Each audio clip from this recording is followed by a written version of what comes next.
Big Brother, mainstream media, government cover-ups. You want answers? Well, so does he. He's Alex Jones on the GCN Radio Network. And now, live from Austin, Texas, Alex Jones. We were live here Friday. We're live today on this Monday edition, 29th day of September 2014.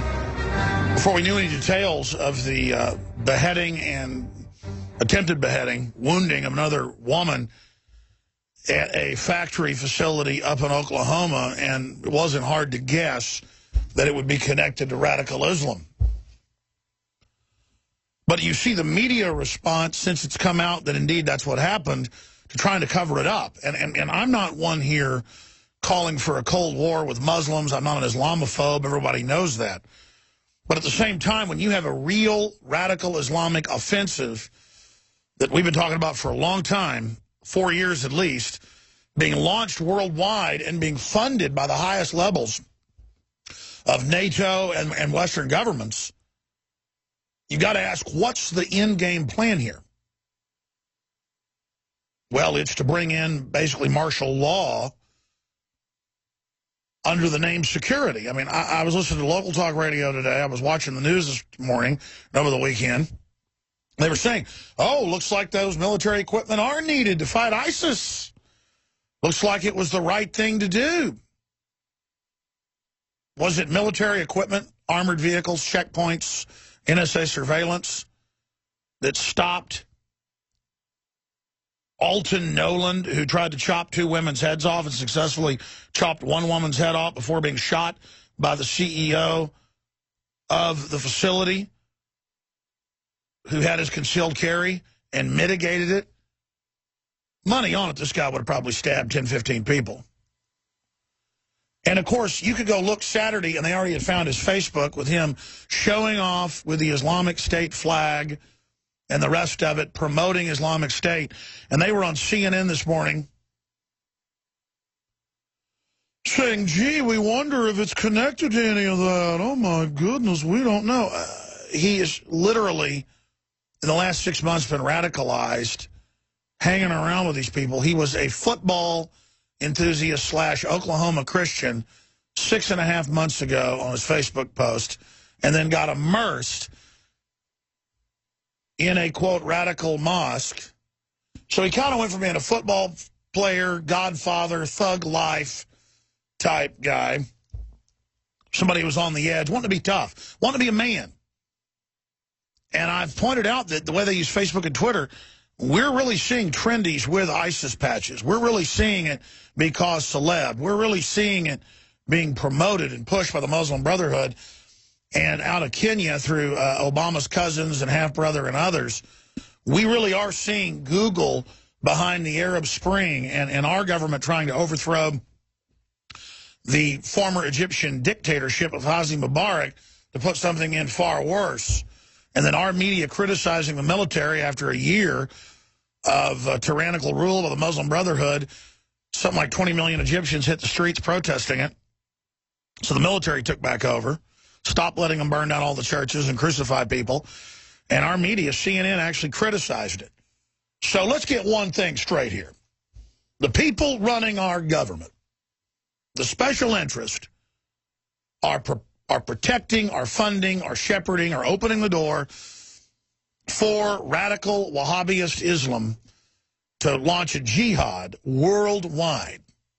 And the whole buildup of Homeland Security in the last 12, 13 years was in preparation for this, so that we will accept the police state takeover, which will then be flipped onto the liberty movement. Now, I told you that before it happened 13 years ago.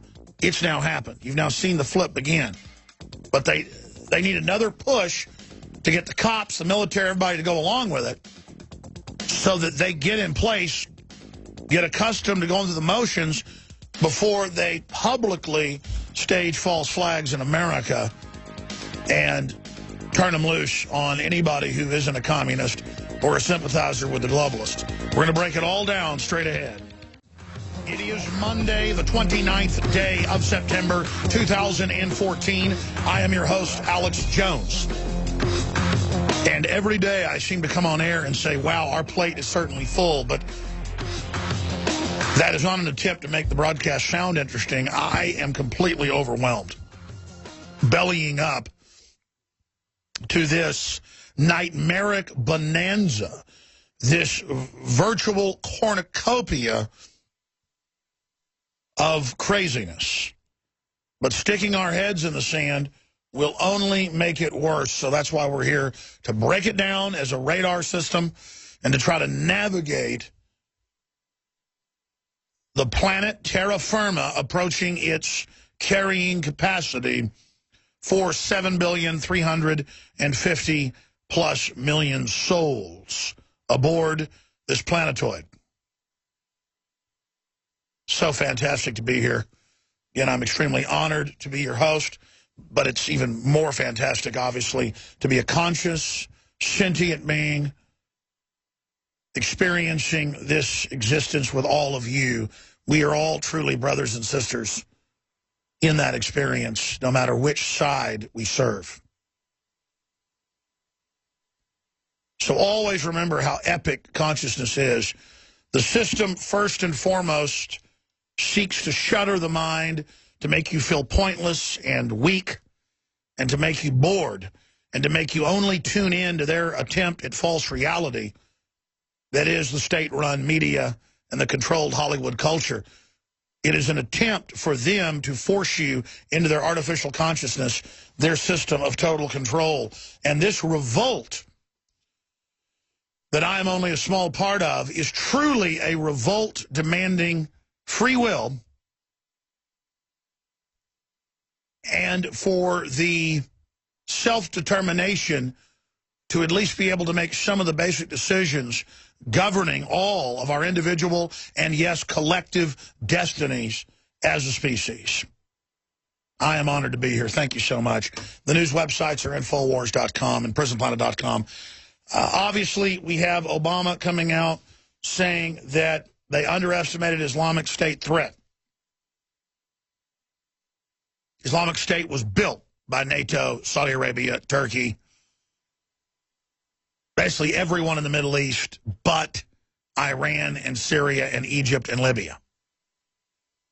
Doesn't matter if a country was our ally or neutral, it's been overthrown and handed over to Islamic State, known as Al-Qaeda, known as Wahhabists, known as Sunni radical arm, the paramilitary takeover arm of Saudi Arabia.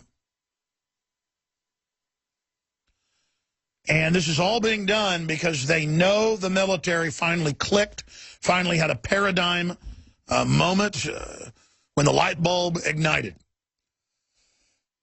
above the head and realized, oh my gosh, there's a global shadow corporate chaos organization that consolidates power out of worldwide crises that is protecting and shepherding radical Islam. And we don't want to be part of it. And so once this force had been turned loose, now they have to have some staged bombings of it to try to get the narrative back to Homeland Security and the other Homeland Security systems in Australia, England, Germany, you name it. They need to now legitimize, not just to us, but to their own people who are really now sitting back, decompartmentalizing. So we have that. We have a little small hors d'oeuvre with 36 confirmed dead when a volcano erupted in Japan, spewing ash and toxic fumes. By comparison, in the reports I've got here, they estimate that the Yellowstone volcano, the supervolcano, the biggest known in the world, there's several, but it's now active. I want to say that again, active. And with their computer algorithms, they estimate it will erupt soon. Now, that means the next 100 years, but now it's moving even quicker. They think it erupts every few million. That it is between 10 and 20,000 times bigger than what this volcano eruption was. Hundreds of times bigger than Mount St. Helens, covering more than half the United States in molten ash, changing the climate of the planet, sending us into a dark age. It erupted 2.1 million years ago. 1.3 million years ago, 640,000 years ago, according to the isotope readings. The biggest eruption was 640,000 years ago. And I'm not saying this is imminent in a human lifetime scale, but it just shows you when they say we need to have stable climate and pay a UN body and Homeland Security domestically, quote, prosecute green crimes of not throwing your recycling away or whatever, that it has nothing to do with protecting anybody.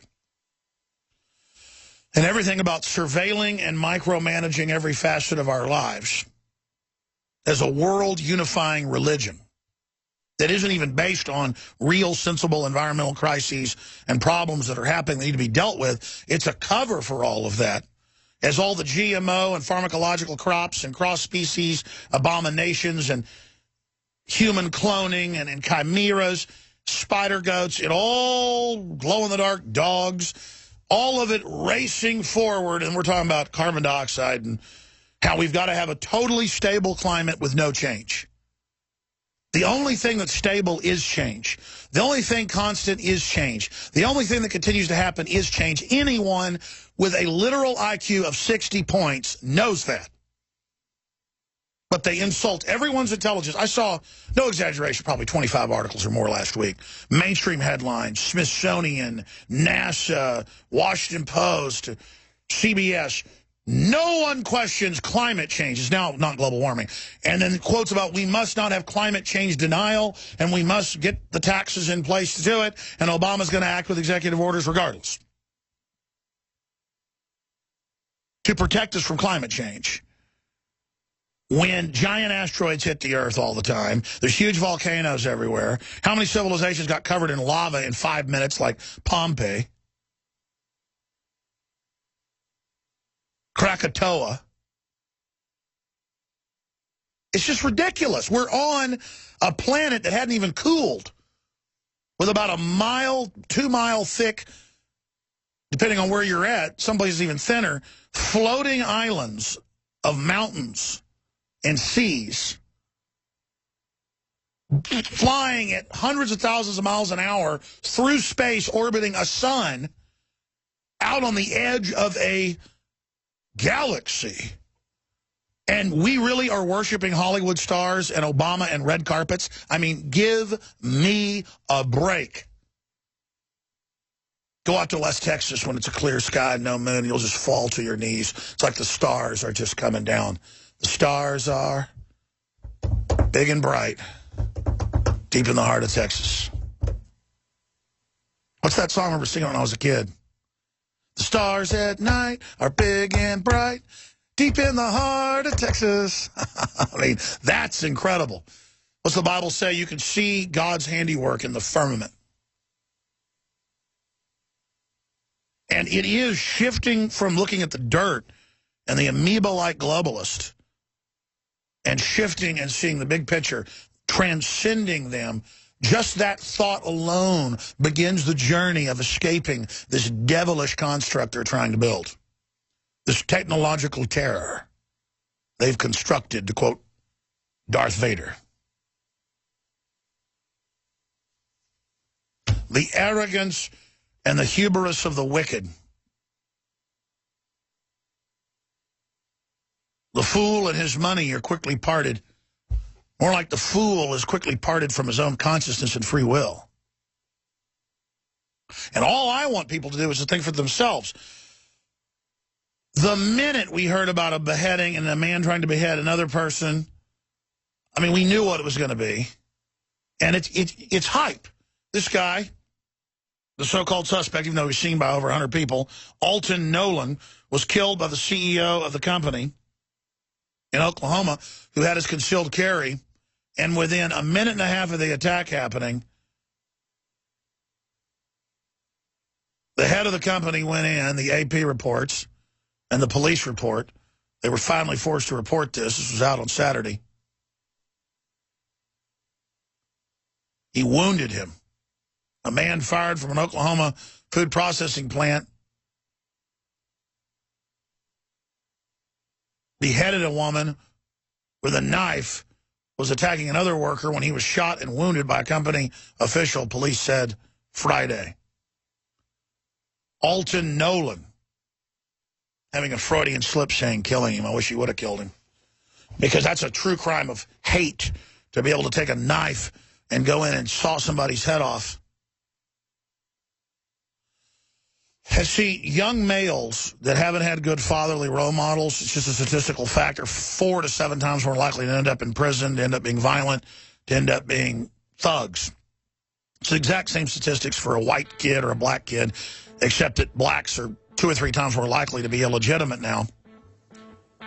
And we've talked a lot about this. And so instead of being a gangster now, because he was into being that previously on his Facebook, a Godfather, Mac Daddy gangster, then in the last 6 months he got into radical Islam, started attending radical mosque, and then, well, look what happened. And it's a pure copycat hype event.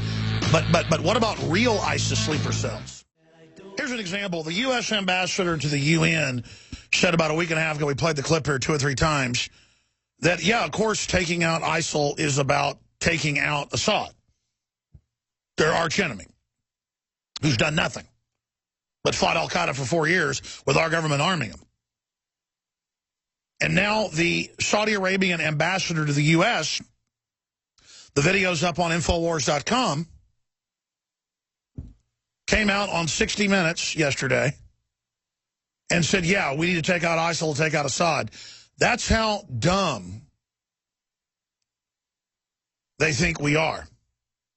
It first aired on 60 Minutes. It also then aired on This Morning with anchor Nora O'Donnell. I'm not even going to play the clip, okay?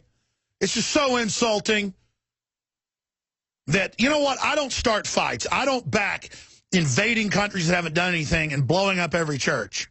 It's not rocket science to say it's wrong for our government and NATO for 4 years. I know I keep harping on this, but it's just so incredible how dumb they think we are, and I guess we are.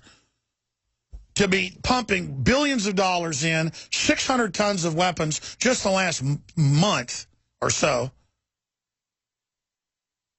as Senator Paul talked about, into ISIS. They're not getting whole warehouses of armored vehicles and U.S. Special Forces trucks and U.S. M16s at military bases we just left in eastern or western Iraq. They've been given them. And our military is completely freaked out, and they should be. And all of this is about covering Obama's butt and Hillary Clinton's and the rest of them, and Senator Graham and Senator McCain, who's so angry at Rand Paul, who keeps saying, you met with ISIS. And then he goes, that's ridiculous. Well, actually, I did, but so what? You should go meet with them, too. And then all these headlines. Rand Paul got caught in a hoax. McCain never met with anybody. Bull! I remember 2 years ago showing the video, the photos. He was proud of it. And half the guys he met with are the leaders of Islamic State. But they think you're so dumb, they're still up there lying about it. And now the Saudi Arabian ambassador to the U.S. tells CBS News, yeah, it's about taking out Assad after we take out ISIS. What? It's about turning that place over to Saudi Arabia. Saudi Arabia conquered it before. Last century. Syria. Damascus. And so it's just all about smoke. So everybody's like, oh, my gosh, what's going to happen? Oh, I guess we had to take them out. Well, of course, Al-Qaeda needs to be destroyed. It's horrible. And let me tell you, people say, Alex, you're the one always saying terror is fake. Why are you saying Islamic State's a real threat now? Well, I always said there's different types of terror. There's purely provocateur. There's wind-up toys where you find mentally ill people, get them to do it. There's systems where you open the door for terrorists to attack and use the NSA systems to make sure other agencies that are doing their job aren't able to stop them. Because literally like 98% of the government is compartmentalized. It didn't know this stuff was going on. Now that it's all out in the open, it's the decompartmentalization that could destroy the New World Order, folks. I remember 3 years ago at Bilderberg, we got the intel from sources inside that they were having main meetings about how to spin that they weren't behind Al-Qaeda and how to cover it up. The head of NATO was there. And they were really upset because their narrative was being disrupted. And the fact that Arab Spring had been launched by them was starting to come out. And so now Obama's running around saying, we were caught flat-footed. Well, I got bad intelligence. Bad intelligence. They have armed over 100,000 of these jihadis, bare minimum, given them the weapons, turned them loose all over the place. And the media has backed them, overthrowing Libya, Syria, Egypt, and other areas. You all saw them do that. So this is a challenge here. Are we this dumb? Well, let me tell you, the public may be dumb. The military's not. They all know the players. They all know what's going on. Let me tell you who else knows. Quote, law enforcement. Only because they actually have to study these groups and organizations. And so they know this is completely phony. So the question is, do you trust a government that's doing stuff like this? That's all I'm saying. Because when we come back, the next phase that I've been warning you about is beheadings in America, then mass shootings of schools, factories, universities, federal buildings, and a big truck full of plastic explosives rolling right into the White House. When Obama will be gone, don't worry when they do that. Oh, he'll be such a hero. Or the president took off a helicopter a minute before when they got a warning. I mean, I'm throwing out these scenarios because I know how they work, so they can't pull them. And believe me, I'm not being arrogant. They watch, they listen, and then this decompartmentalizes all the Secret Service and other people that are good to know what to look for. They could blow up Congress, folks. I'm telling you, they're getting ready to pull something big. My spider sense feels it. You've heard me saying it. Now you're seeing it start. The inventor of the World Wide Web warns of threat to internet freedom. Says a global tyranny is taking over. William Benny, number 4 at the NSA, a director of their technical operations and development. They say, even ABC News says, one of the greatest code breakers and mathematicians in NSA history, says it is a total totalitarian takeover with the destruction of free will in mind. I don't know. We now have Sir Tim Berners-Lee saying there's a global takeover. That's AFP. We have the former director of the NSA saying it's a totalitarian takeover. I mean, people say, if there was a takeover happening, people would warn us. There are good people in the system.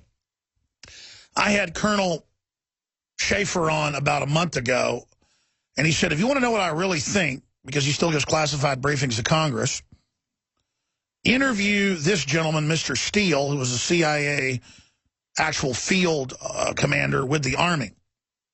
And then we get Steele on, and Steele starts saying, this is a false flag, that's a false flag. They're bringing in martial law because, you know, ISIS basically works for them.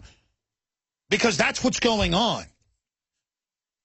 Do you understand that? We're not up here playing patty cake, making stuff up. When I tell you that they're getting ready to release brigade level, I'm talking 3,000, 4,000, 5,000 terrorist sleepers in this country, that's the type of capabilities from my research that Islamic State has in this country. This isn't some fake Al-Qaeda wing, cutouts, decoys set up on 9/11 who are really on CIA payroll. That's confirmed. That's London Guardian, that they were at least double agents, bare minimum, and we're being lied to about what really happened. The 28 pages that Saudi Arabia was intimately involved, and that our government ordered a stand down, bare minimum. That's been confirmed by Congressman Walter Jones that's read the 28 pages. That's been confirmed by Colonel Butler, who was there that day he was on 3 weeks ago, briefing Congress. Congress was told in briefings 95% of the Islamic Jihad force attacking Syria is IS. That's just a catch-all term. ISIL, all of it. I even predicted, I said they'll bomb some little 50-person, 100-person splinter group. They will not bomb their main IS that they equipped and trained. And you notice they couldn't get a resupply because Congress blocked the funds, and the Pentagon refused to ship the weapons because the pilots came on this show and literally got death-threatened and everything else and subpoenaed by the Justice Department. People are like, oh, there's good people in the CIA. They wouldn't ship guns to Al-Qaeda. Well, they came on the show and told us all about it. Tosh Plumlee, what do you think that was? The Pentagon wouldn't do it. So they said, okay, just come into Iraq, resupply there. And they do it through Saudi Arabia so they can have plausible deniability. They can fence the money, the weapons. This is what's happening, ladies and gentlemen. And so if I wanted to overthrow America, if I wanted to overthrow what's left of Western civilization, if I wanted to bring in a tyranny so I could then turn the West into an armored compound to launch a global war worldwide to take over the planet for the bankers and destroy the other free countries and the other rogue countries as well as the West while I was at it, I would fund radical jihadists worldwide to threaten the West and to stage horrible atrocities. I would then give them part of the Middle East as their payoff, have their patsies commanded by shadow forces, attack real installations. They will really be killed. There will be real wars with our troops and these people. There will be real police killed by these people. It's a real world fight. But the whole thing is simulated at the top and is synthetic. The word they use is synthetic. This is an artificially manufactured, created system.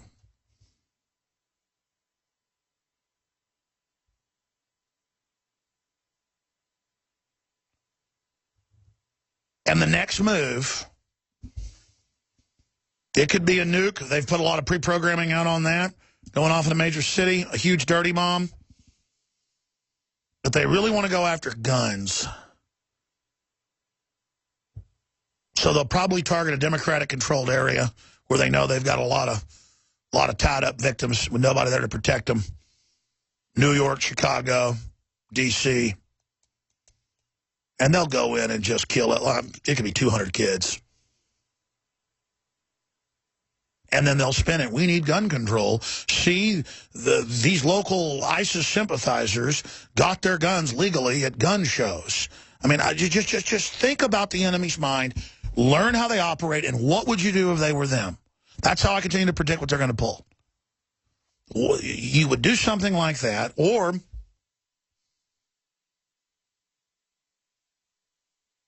by the way, people that say, oh, don't give them any ideas, believe me, these people already have all these ideas.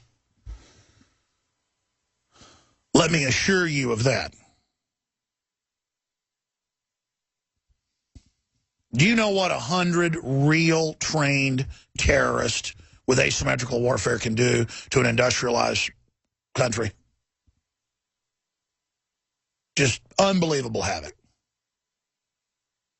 And remember, while our southern and northern borders are wide open, they are saying we've got to have the armored vehicles and paramilitary police to counter ISIS when their training is for the Tea Party and gun owners and veterans.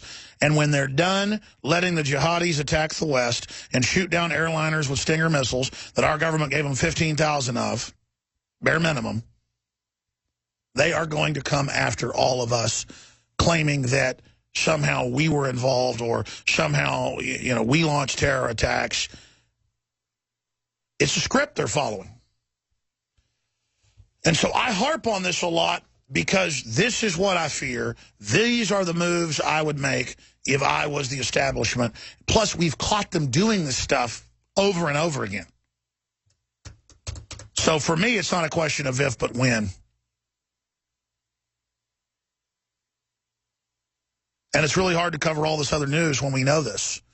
Here's Obama, though, trying to distance himself from the stand-down of letting 100,000, there's over 200,000 fighters estimated in Syria attacking Assad and the military. 200,000 head choppers, 100,000, whatever it is. They try to downgrade the numbers to, 13, 20,000, actual ISIL. The names are all meant to confuse people. We know that. Pouring back into Iraq. And Obama is saying that it's underestimated, Islamic State threat, underestimated. That's like Dr. Frankenstein saying he underestimated what his monster would do. Let's go ahead and go to that clip. I think our head of the intelligence community, Jim Clapper, has acknowledged that I think they underestimated what had been taking place in Syria.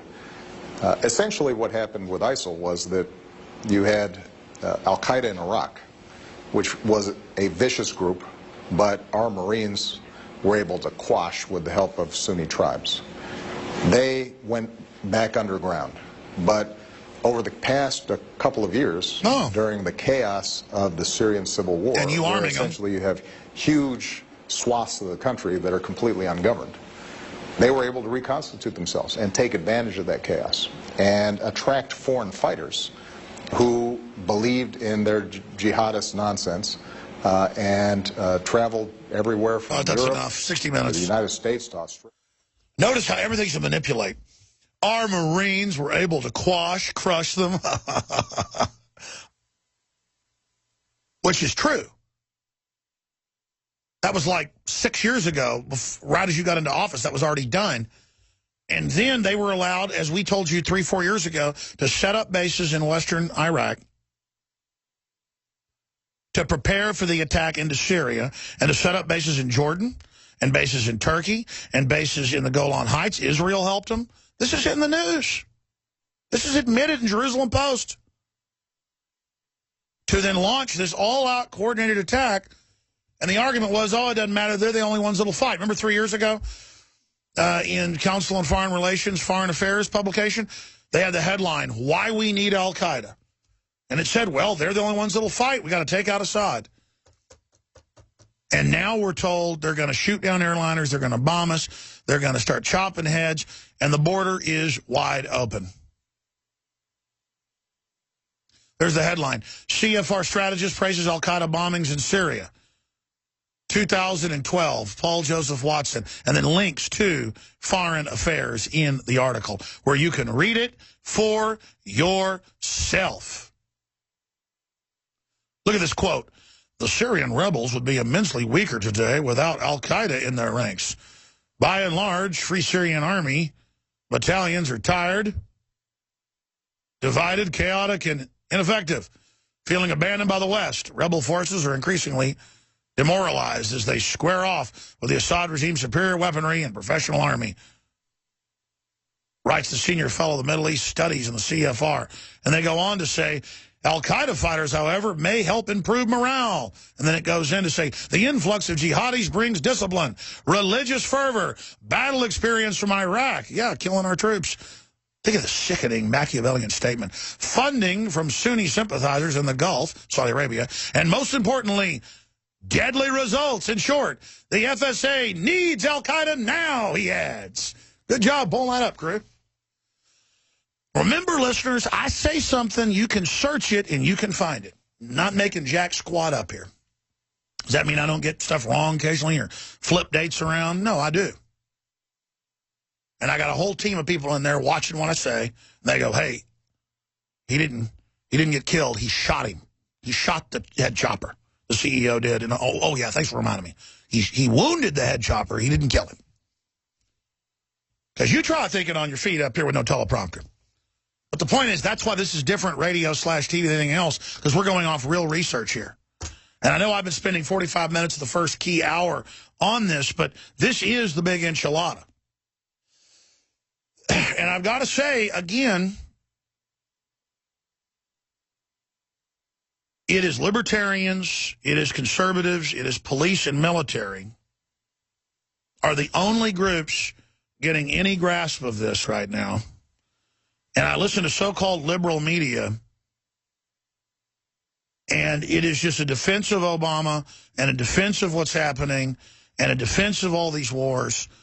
And they're really coming out of the woodwork attacking us right now, saying we're traitors because we don't want to attack.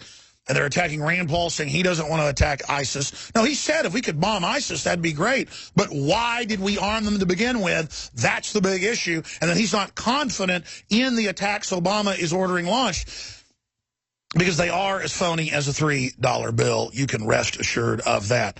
Now, Dr. Russell Blaylock's going to be joining us for a full hour to look at Obamacare as we've now been into it fully, phase 1 fully implemented. There's phase 2 and 3, and also want to get him on about all the different neurological disorders we're seeing increasing and the rest of it. And the fact that, in fact, guys, I forgot to ask you this. Will you print me all the news the last week of the paralyzed kids in Syria from the UN shots, the paralyzed kids in Colombia from the UN shots, the paralyzed kids in Pakistan, and a bunch of, and the U.S., I'm sorry. It was NBC News admitted that the paralyzed kids and the sick kids and the breathing disorders and the neurological problems are directly connected to the vaccinated children in public schools, and now all these new super diseases are just spreading, just sick children everywhere. Everybody I know has sick kids right now. It's like the killing fields once the shots start every winter to get that immune system lowered. They admit the H1N1 shot of 5 years ago one shot cut your immune system in half for other flus for the rest of your life. So, I mean, that's just a major Canadian government study. I'm sorry, I know the facts, but you can look that up for yourself if you care. So we're going to get him on about that. That's all coming up. By the way, we did get another shipment of it. A little bit of it came in last week, and a little bit more came in this week, and then we should get the full amount next week. DNA Force. Well, anybody that's seen me in person, but also on television, says, man, you know, you look like hell for years, and what have you been doing? Well, same amount of exercise, but drinking more water, trying to get a little bit more sunshine, trying to be more positive. But the nascent iodine X2, the purest form, strongest form out there, period, from a deep earth crystal source. All the rest of it's from seaweed, which isn't bad. You know, it's okay whether it's sea salt or seaweed. Just this is the real deal. The X2, the Super Male Vitality, the DNA Force, proprietarily blended with patented ingredients, just one of which is BioPQQ, is backed by over 175 published clinical studies and given the ingredient with the Best Science Achievement Award. And it's a nutraceutical, so we're actually allowed to say a lot of things on InfoWarsLife.com and have videos up there breaking it down with Dr. Group, because this is certified, patented, confirmed. Okay? A whole bunch of the ingredients, but I'm not going to even tell you what it's done for me. Just get a bottle of it, try it. The only PQQ from the U.S., extremely expensive, and we give you the best price. Costs us $12,000 a kilo. That's one ingredient. Not sold for 7 or 10 times the price like most outlets. Yeah, we mark it up about 1.5 times, which is still a good markup. That's how we fund our operation. But the rest of the industry just, I'm sorry, it's 5, 6, 7, 8, 10 times. No other formula focuses on heart, brain, mitochondrial, cellular health. Available, again, only when we have it in suppliers. It's so hard to get. It is back in supply. Patented, unavailable anywhere else, but through InfoWarsLife.com. Provides superior antioxidant shielding to skin cells, to the entire body. Damaged DNA and the shortening of telomeres accelerate the aging process. Fight back, ladies and gentlemen. We've all had the lawyers and everybody else look at exactly what we're able to say about it. So just go to InfoWarsLife.com and read about it right there. But this was formulated by my dad, who has a background in biology and developing nutraceuticals into approved drugs. That's what he's done before. And Dr. Group. And when we went to the main suppliers of the ingredients, they're like, wow, this is an amazing product. We had to sign a lot of big contracts and stuff. I mean, this is the real deal. It's available at InfoWarsLife.com or 888-253-3139. DNA Force. Leading competitors are 3 to 5 times more expensive. They do a bunch of vaccination, and a mystery illness sweeps the country. Even mainstream media admits it's connected to vaccinated children. Kind of like every year you'll hear about MMR outbreaks, whooping cough outbreaks, and it's the vaccinated kids that have got it. I'm not against the science of vaccination. I know it can even work, but you can't trust these evil companies to do it. There's other agendas afoot, and there's always been side effects to even good vaccines. It came out that in Europe, the elite, you can look this up, gets a, quote, clean vaccine, a secret vaccine that the public doesn't get. Just type in, German government gets clean vaccine. British government gets secret vaccine. Chinese leadership gets, communist leadership gets clean vaccine. You will have mainstream news. Monsanto doesn't eat GMO in their own factories, in their own laboratories, in their own cafeterias. That's CBC out of Canada. All I'm saying is you need to look into what's going on here, folks. I'm just looking up at the stories on Infowars.com. Establishment desperate to co-opt populist uprising. Council on Foreign Relations, same group, 2.5 years ago admitting the whole plan for the Middle East with al-Qaeda, like we're idiots, I just read it to you, has a plan to take over America and neutralize Americans trying to get their freedom back. They have a plan to, quote, neutralize, quote, American distemper. Also, Americans resigned to ground troops in ISIS war. Yeah, they've got the Republicans now pushing that for the Democrats. Bilderberg Kissinger wants world army to fight terrorists. And then they run the terrorists, so they need to have a world government. Oh, you need a world government with NATO to fight the people NATO armed. 2 + 2 = what? Turn the tables, stopping Western aggression in Syria. Excellent article by Tony Cardalucci.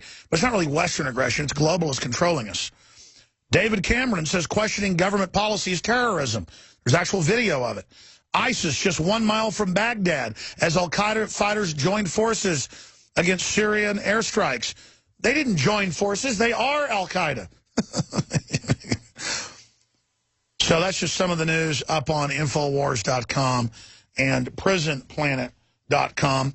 And let's look more at Alton Nolan, the reported beheader, who went into this HR area and made a beeline for 2 white women, killing one, wounding the other, and it's a racial attack.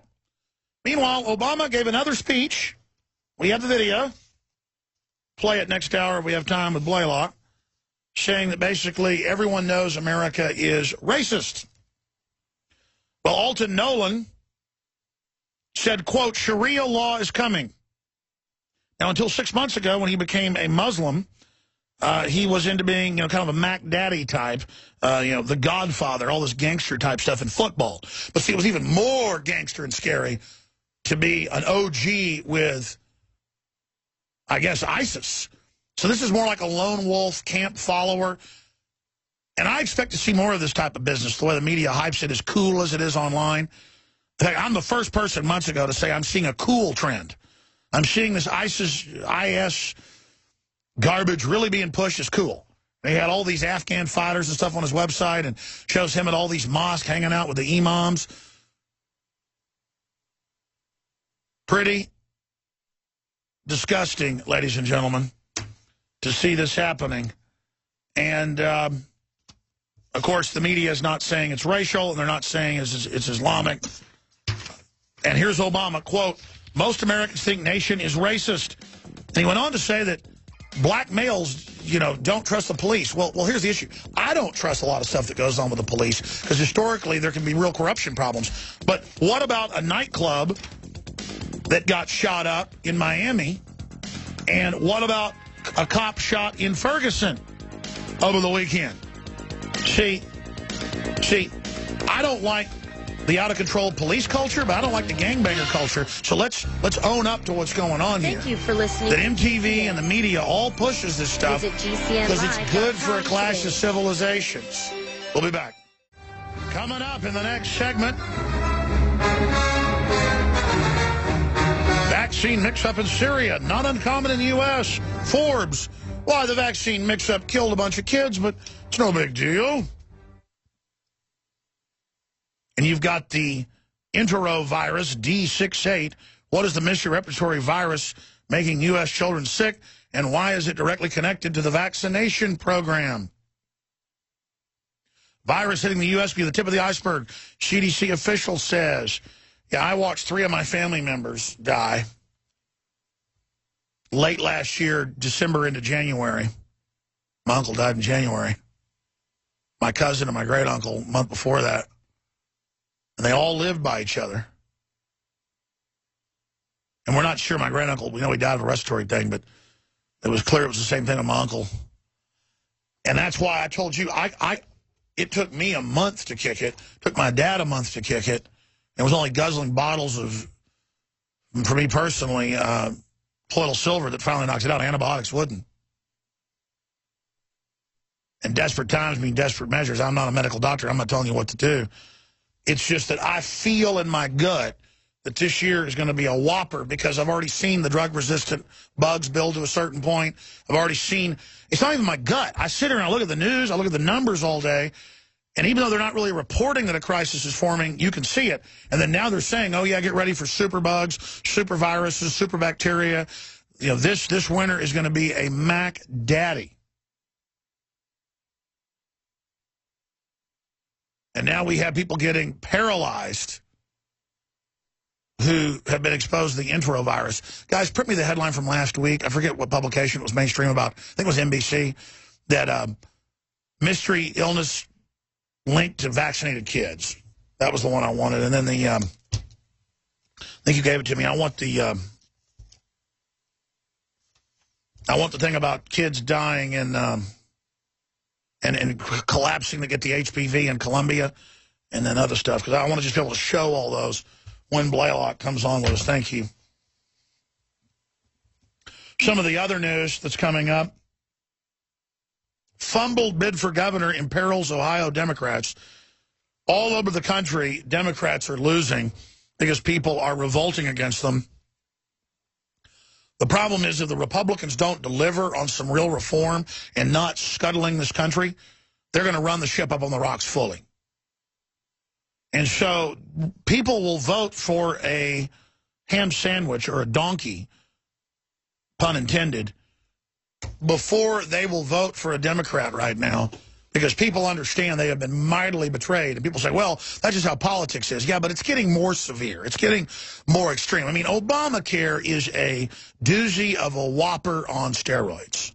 It's bold with the death list and the death panels and the rationing of care and the 20-plus taxes and the payroll taxes. I mean, it is cold-blooded.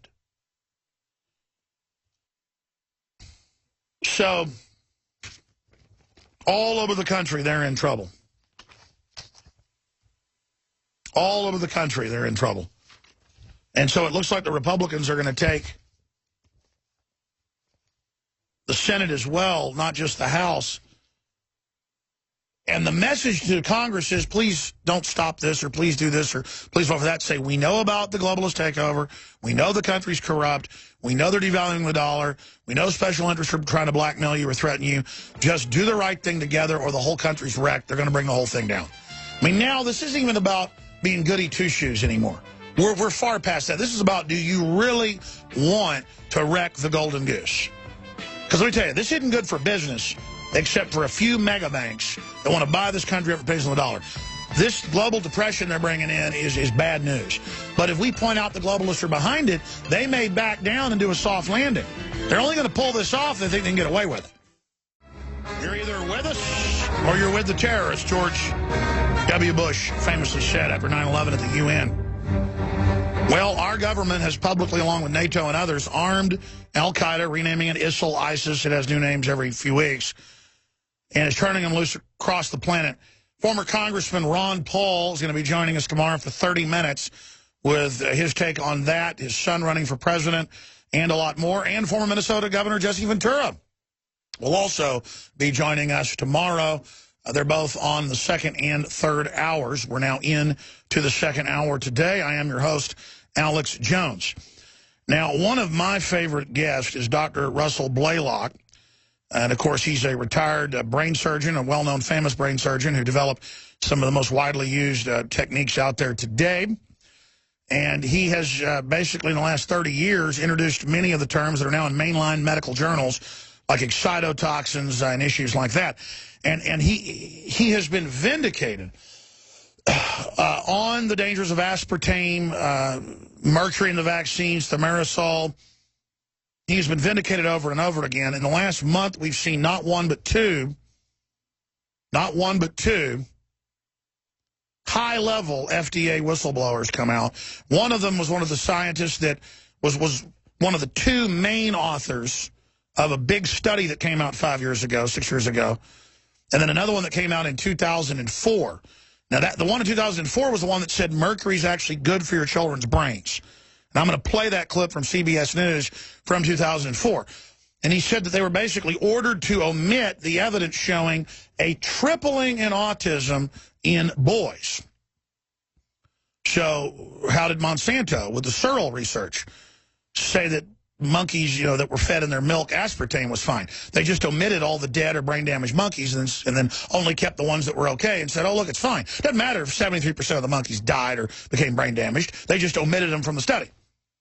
That's been in Congress. So, and where I learned about that? From Dr. Blaylock, got to be 15 years ago on the show. Of all the guests, he has been the most trailblazing. I know he hasn't come on, to have his, butt kissed, but I mean, we need to recognize people that have been demonized on national television, the Associated Press, you name it. When he said the H1N1 was a fraud, it would lower your immune system. A year later, the head of the EU Commission, Dr. Wolfgang Wodarg, came out and confirmed it all. He has been triple vindicated in everything he said, and so I want to just cover the waterfront from the articles he wrote on his BlaylockWellnessCenter.com, the articles he wrote from Newsmax.com, everything. I mean, it's just so accurate, his research, that literally he's a national treasure. And, I don't gush like that with most of our guests. It's just that I've been on the air 20 years. I've been interviewing this guy since 1998 or so I guess about 16 years. And we wouldn't be where we are having most Americans now aware of what's going on, vaccine levels going way down, people realizing they're dangerous. We're not against vaccines. It's just that it's what's in them, and then they've got liability protection. We got to clean up their act.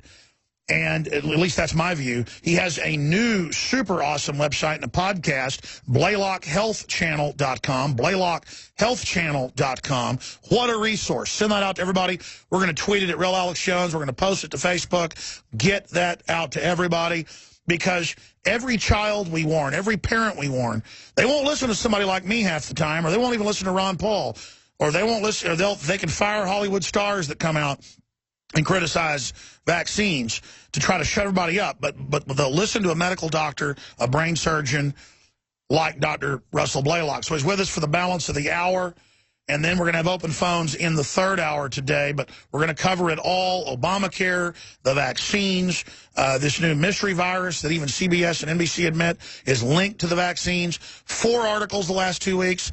In 3 continents, people getting paralyzed or dying from UN vaccine programs, MMR, polio, and Gardasil. It's just crazy what's happening. Dr. Blaylock, thank you so much for coming on with us. Well, thank you, Alex. Where do you want to start? Well, we can start with this enterovirus D68. What most people don't know, and a lot of physicians don't know, is that the enteroviruses, which is a group of viruses that normally inhabit the intestines, most of them are pretty benign. They just cause a mild fever, a little ache, and a few days later you're well. When I was growing up, in fact, we called it a summer virus. So these are very common viruses. Now, what changed to produce the epidemic of polio back in the 30s, 40s, and 50s was not a change in the virus. It was a change in the host, that is people's immune system. And analysis of it now by independent scientists, not these politically controlled scientists, but independent scientists, shows that something happened to people's immunity. And about the time that polio started paralyzing so many children, they had were doing widespread inoculations for diphtheria and pertussis. And there's evidence now that alters the immune system so that it produces a different disease, and that is paralysis. And, if the virus itself caused paralysis, then everybody that got infected with the polio enterovirus would have been paralyzed. Well, they weren't. The vast majority of people who contracted the polio virus had no disease or very mild disease. Only a small percentage were ever developing any form of paralysis. By the way, my grandmother, who's 89, just beautiful, wonderful, smart person, she was given the first polio vaccine, and then a month later got polio, and it ate half the muscle in her body. But sorry, just go ahead. Yeah, and this is one of the things that was the big scandal at the time, was that the vaccine itself eventually was causing virtually all the reported cases of polio, not a wild-type virus.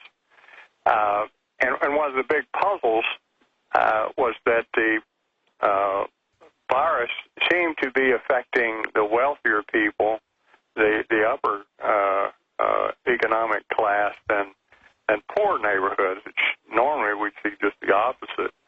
And what they discovered was that poor kids get a lot of normal infections, and so they have good, strong immune systems.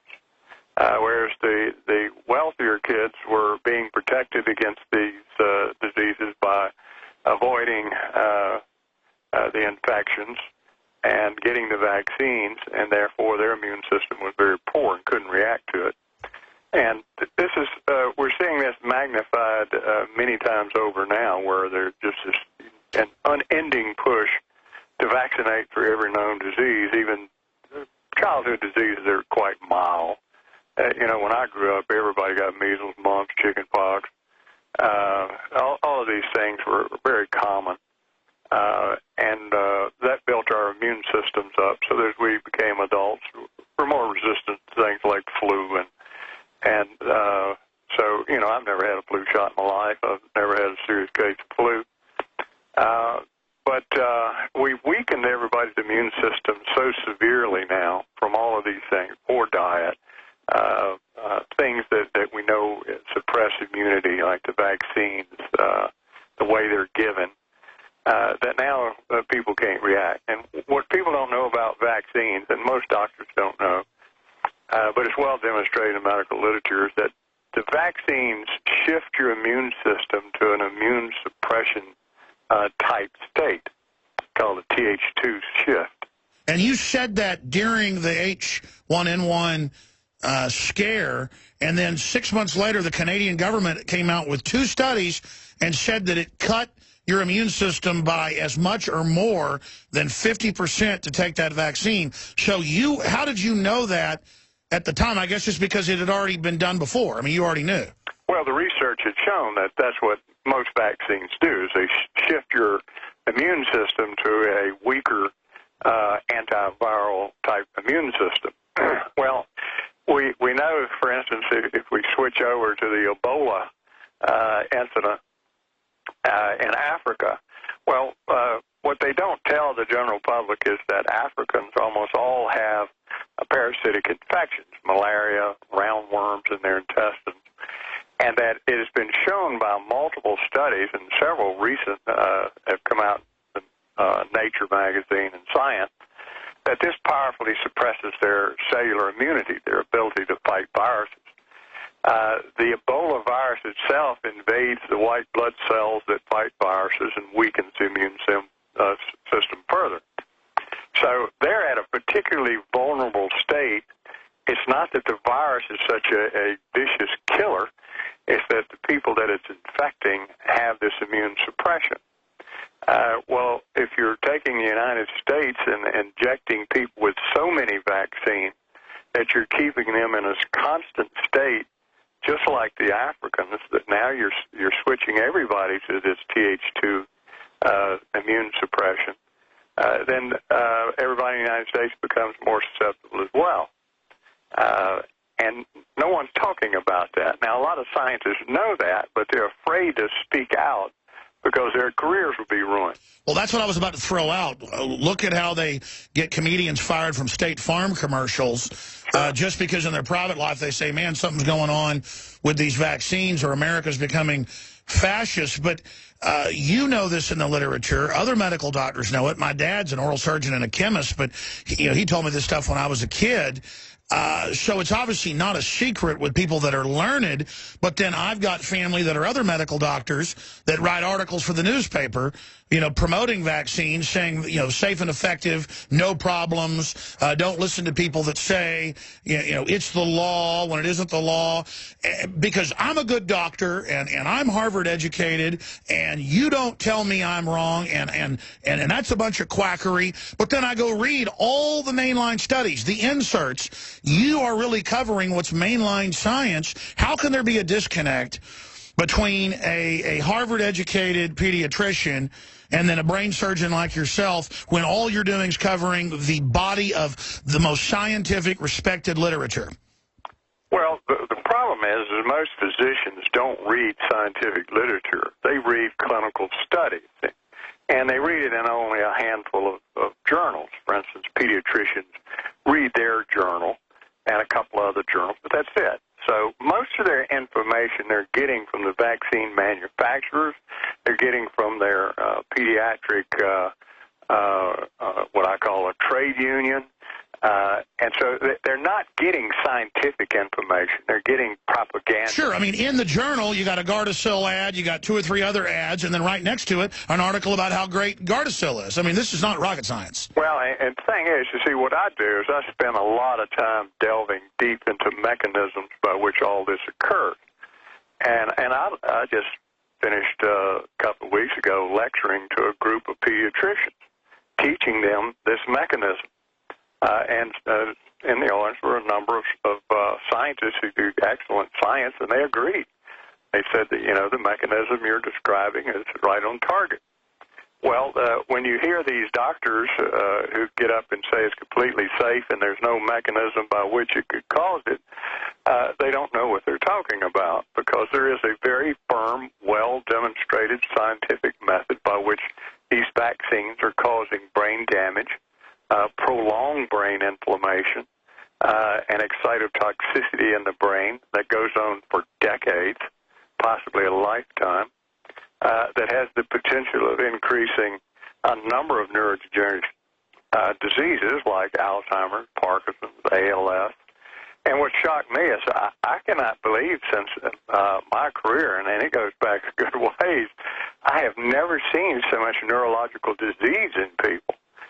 We're just seeing an explosion of Alzheimer's and Parkinson's and ALS. When I was a resident, we had to look around hard to find a case of ALS.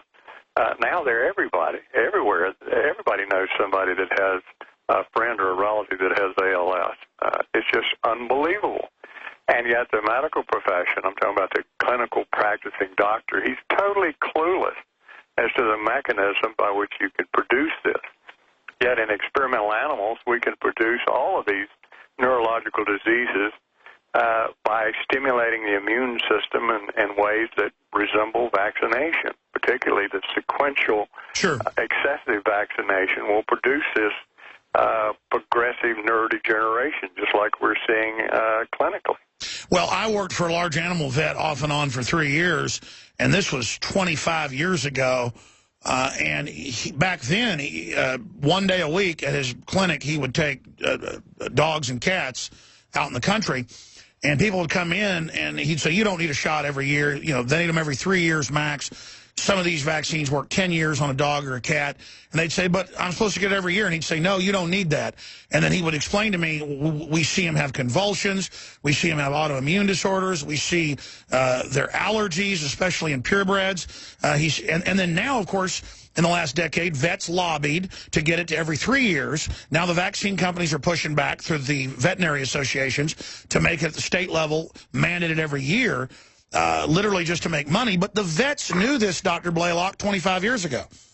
Yeah, I hear from a lot of veterinary experts who tell me that they're seeing a terrible deterioration of the dogs and the cats from these vaccinations. Because just like humans, every time they can think of a new vaccine, they give it to them. And they're seeing this terrible deterioration. And it's the same sort of disorders we're seeing in humans. We're seeing brain degeneration. We're seeing an explosion of autoimmune diseases in the animals. Well, that's exactly what we're seeing in humans. We're seeing an explosion of autoimmune diseases of every kind. They're occurring at early ages. We're seeing increased MS, lupus, all of these autoimmune disorders. We have good explanations as to how the vaccine would do that. We have demonstration in our scientific studies of producing these very same diseases by vaccination. And yet the intimidation by the pharmaceutical companies and the government in link with pharmaceutical companies, scientists are terrified to speak out. And what they did to Andrew Wakefield is one of the reasons that doctors are so terrified to open their mouth and say, hey, look, millions of people are having their lives destroyed and their health destroyed by this crazy vaccine policy. I mean, we're not even reasonable now. They're wanting to give 150 vaccines over a lifetime.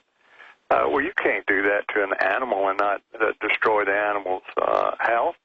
And you can't do it to a child or a human being. A child gets about almost 40 different vaccines by the time they start school. Well, now, after they're in school, they want them to get even more vaccines. And when they go to college, they want more vaccines. If they go into the medical profession, they say you can't enter a hospital unless you get a flu shot every year. Isn't this the heart of tyranny? Because if you talk to the brain surgeons, the medical doctors, the vets, they'll all tell you the same thing. The inserts on a lot of the vaccines admit it doesn't even protect you. More studies out that hepatitis vaccines attack the liver. Why are we giving newborn babies? Getting to the heart of this, Dr. Blaylock, they've had decades now to know this is going on. Instead, they're ramping it up. Until 6 years ago, no medical doctor I talked to would ever vaccinate a pregnant woman.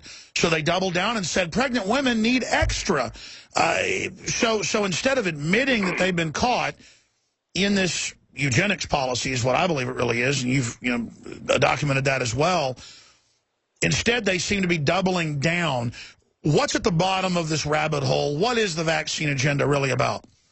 Well, before I answer that, I think without question the vaccinating of pregnant women, which they say they should be vaccinated during any stage of their pregnancy, is the most absolute, insane, anti-scientific, unsupportable idea anyone could have come up with.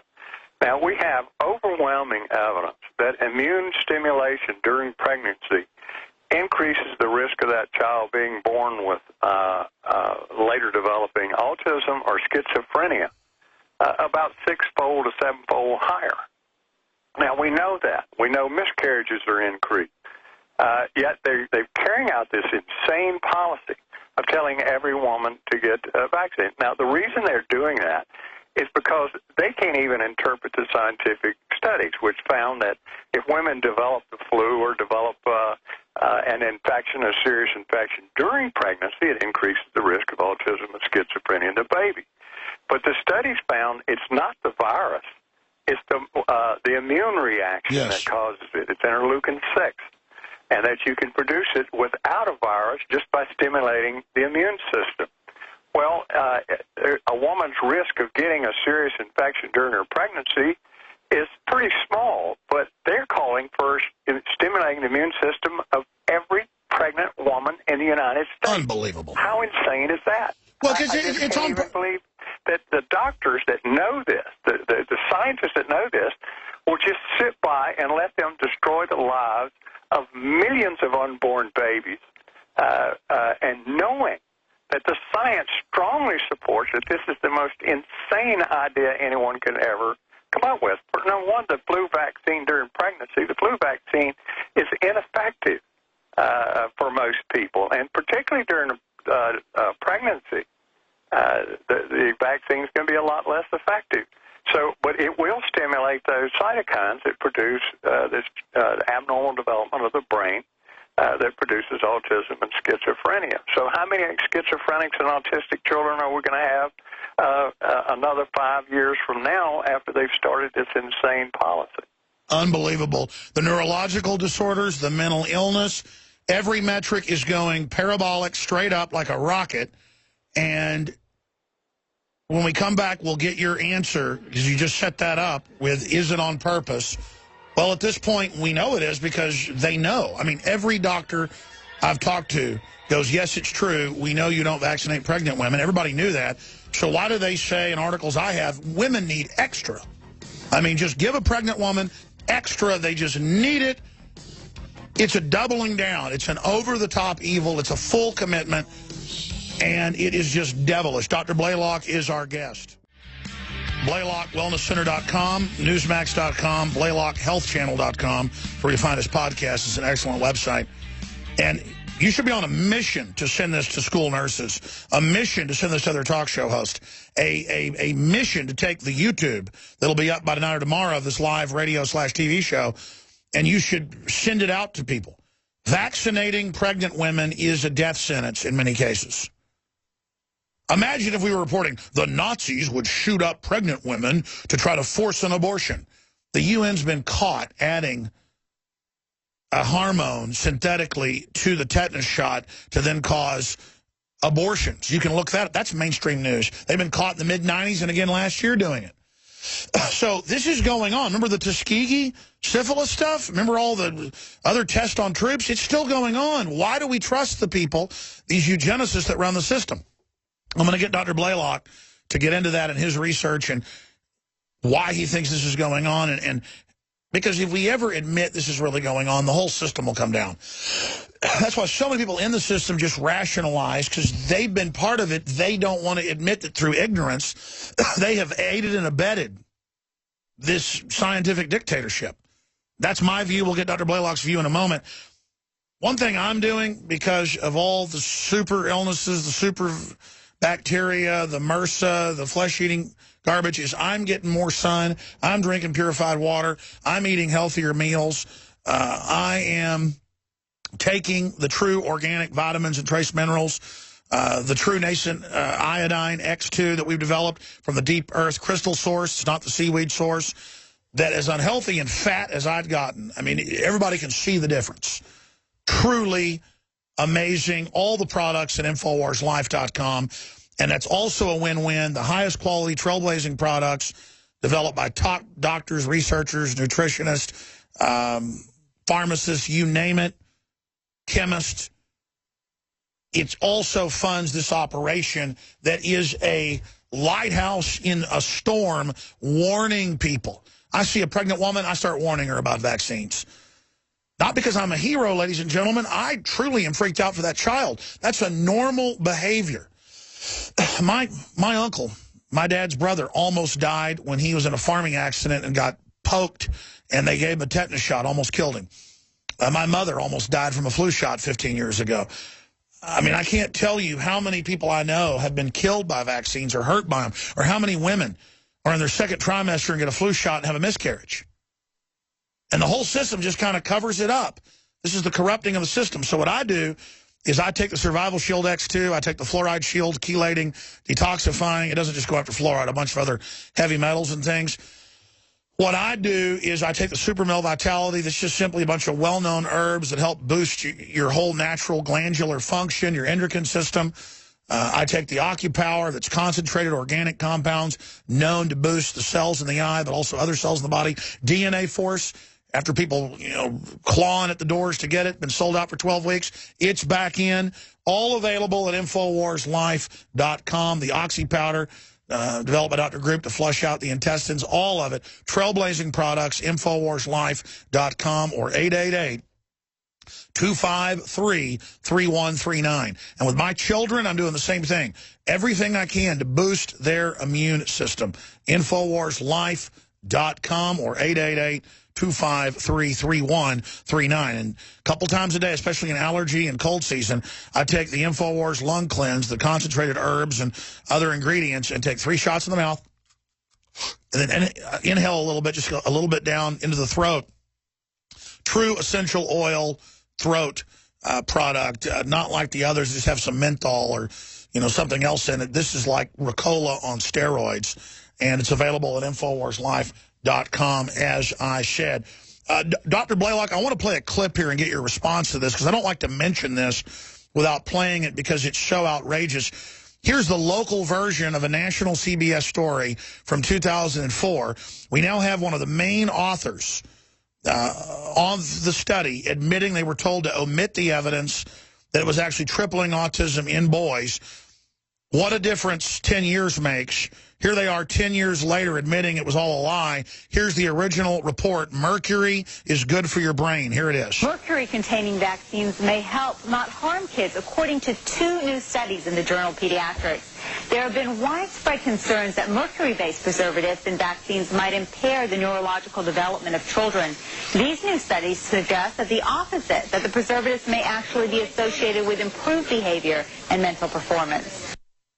Now, the reason I play that probably for the 300th time over the years is that's what I call the over-the-top stratagem of these companies that funded that fake PR piece to be put out. that, oh, we know it's hurting women, and the insert says don't give it to pregnant women. Just take it off the insert and give it to them, and just Katie bar the door. You know, if we're going to kill 1 million people with vaccines, why not kill 20 million? Or is it pure hubris? What is behind this from your deep research, Dr. Blaylock? Well, listening to this piece that you played, that was a very clever way that they came out with this. What they found was that these kids that live on islands who eat whale meat has the highest mercury level of any sea creature.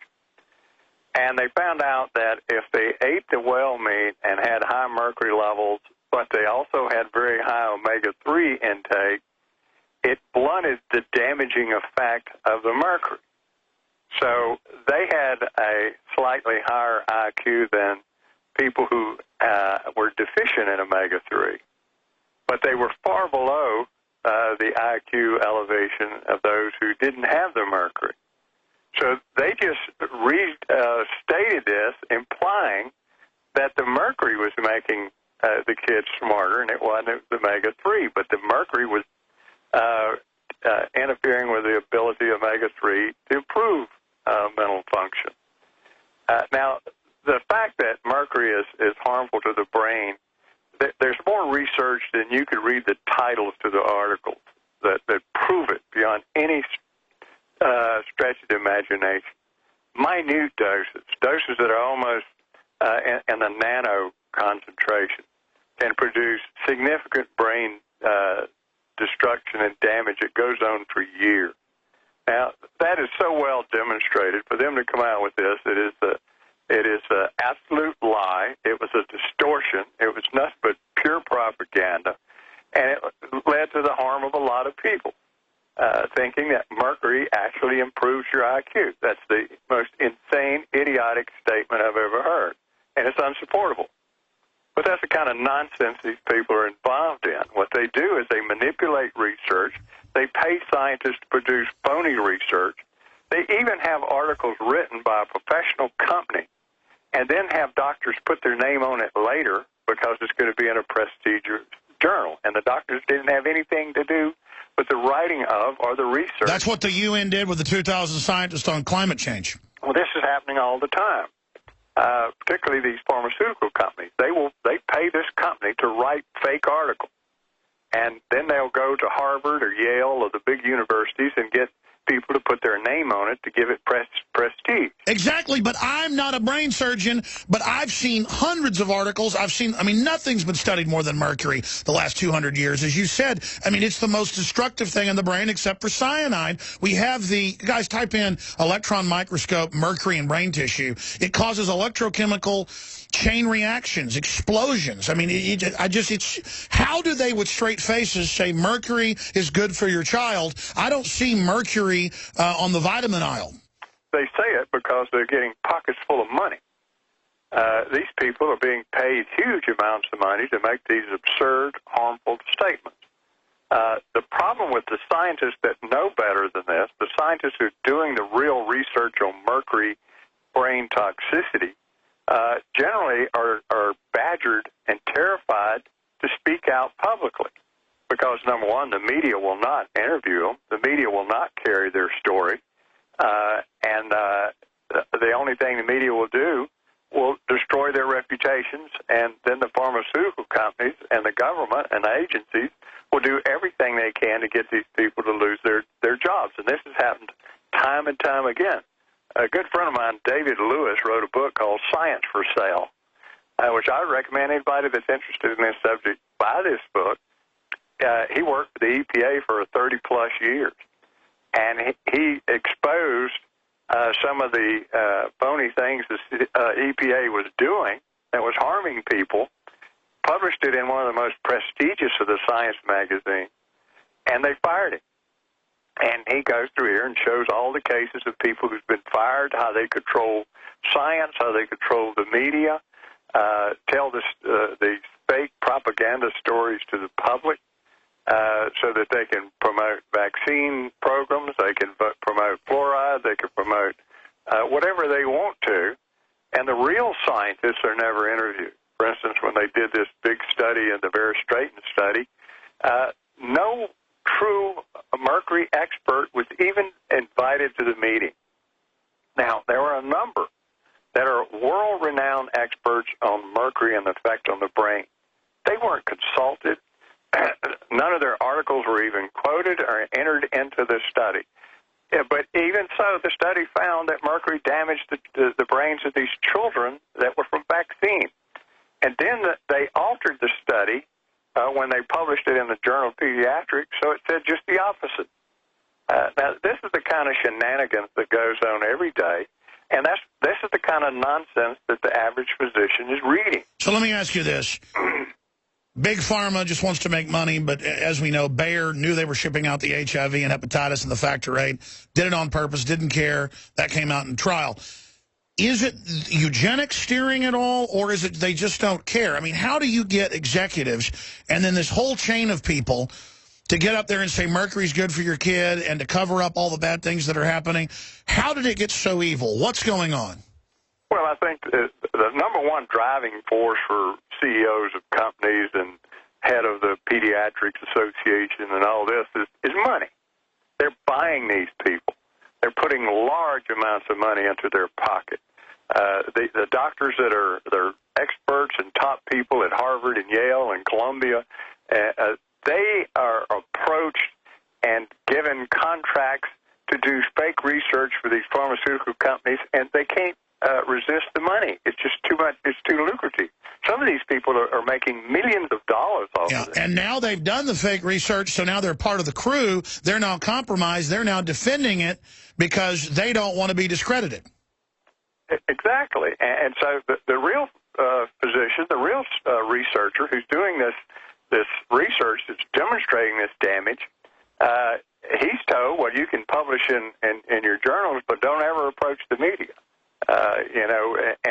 There's been numerous cases of these people publishing these articles or trying to get them published in journals and having the pharmaceutical company approach the journal and have the article removed.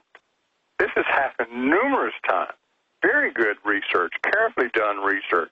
But if it shows harm of a pharmaceutical product that's making them billions of dollars, they will use their influence on that journal to have that article removed. Now, some journals are beyond that, won't do that, but there's a lot that will, and a lot of them are the journals that physicians are reading. So the physician reads these articles, he thinks it's in a prestigious journal, and he believes it. He will not do the homework that takes deeper reading, deeper understanding, and find out he's being lied to. So they paw parrot this nonsense to their patients. And it's just like this Gardasil thing. I can't believe that physicians see an 11-year-old girl and 10-year-old girl and tell that mother that child needs to have a Gardasil vaccine or she's going to get cervical cancer. Now, number one, he doesn't know anything about HPV virus if he says that, because it's sheer nonsense, and he doesn't know anything about the vaccine. Now, there's been almost 100 girls have died from that vaccine. There's been thousands that have been harmed. They continue to be harmed. And the insert says it doesn't even protect you from HPV. I want to shift gears the time we have left to talk about Obamacare. Now they admit the death panels. They admit VA secret death list. Ezekiel Emanuel admits it's about getting rid of old people. An article he wrote, It's Time to Die by 75, The Case for Killing Granny, 21 new taxes, bankrupting poor people, payroll taxes on poor people, rich companies exempt. I mean, such a monumental screw job, and the Democrats and Republican leadership defend it. I mean, is that not a manifest conviction of the power structure that they would bring in this eugenics-based system? Yeah, I mean, the Obamacare is just an absolute outrage. It was a fraud from the very beginning. It was sold on fraudulent data. The people who really knew about medical health care, who came forward and said that the numbers you're quoting are false, they're not real. Most of these people that are uninsured are people who have chosen on their own not to do it because they don't want to spend the money. They're young, they're healthy, and they don't see any reason to do it. Well, they inflated the number even further than that to give the public the impression there were all these tens of millions of people that were uncovered, and the government was going to do the benevolent thing and make sure they were covered. Well, they lied from the very beginning. Oh, you can keep your doctor. Oh, you can go to any hospital you want to. You can keep your plan. They knew that the bill itself said none of that was true. The media covered for them, as always. You can always depend on the media to cover for these. And then Ezekiel Emanuel admitted on Fox News, we played the clip probably 20 times, I'm not going to play it again. He said, no, this is meant to wreck the old system. We're working with the insurance companies to do it. There'll be a few big ones left at the end, and they'll dole out government-controlled care. They admit they are trying to ruin the system, just like you said 4 years ago on this show, to kick all the old doctors in and bring in a bunch of foreign doctors that aren't even doctors. Well, most of the people I know in medicine are saying, I can't wait to retire. I want to get out of it. I can't stand all this paperwork and control and regimentation and being forced to hurt my patients. They want out. And young people are not wanting to get in. So the answer is, and this is why the government's not worried about, bring in all these foreign doctors from hundreds of countries around the world who they've been practicing in socialized medicine. So they don't see anything wrong with it. They'll come here and practice in American socialized medicine because the system they operate in is in shambles, so they figure this has to be better until it ends up in shambles. Yeah, it's like Californians fleeing to come to Austin and then try to take my guns and raise taxes and wreck everything. It's like they wreck one place and then they go to the next place to wreck it, and like a bunch of locusts, they just move to the next target. Well, I've always said that we need report cards for the public because no one's paying attention that every one of these programs, every one of these socialist systems, every socialist country is in shambles, absolute shambles. And yet there has not been a single success report card of any of these systems, and we keep playing it out as if it's the utopian future, to be a progressive. Absolutely. Just stay there, Dr. Blaylock. BlaylockHealthChannel.com. Well, we got some really bad news a few hours ago, and we just confirmed it with his wife. I'm going to talk about this at the start of the next hour. Dr. Stan Monteith, medical doctor, passed away this morning after battling cancer a long time. He is resting in peace with the Lord, and they don't want folks to call. They said if you want to write support or letters to the family, it's Radio Liberty, P.O. Box 969, and I guess that's SOQUEL, California, 95073. And he was just an amazing guy, and I don't think anybody had more total knowledge of what was going on and the medical tyranny and why they were doing it than Dr. Stan Monteith. I mean, he would do 5 hours of radio a day on over 100 stations around the country, including some of our affiliates, and it's a true loss. I don't know how to eulogize him at this point except fight back against the tyranny.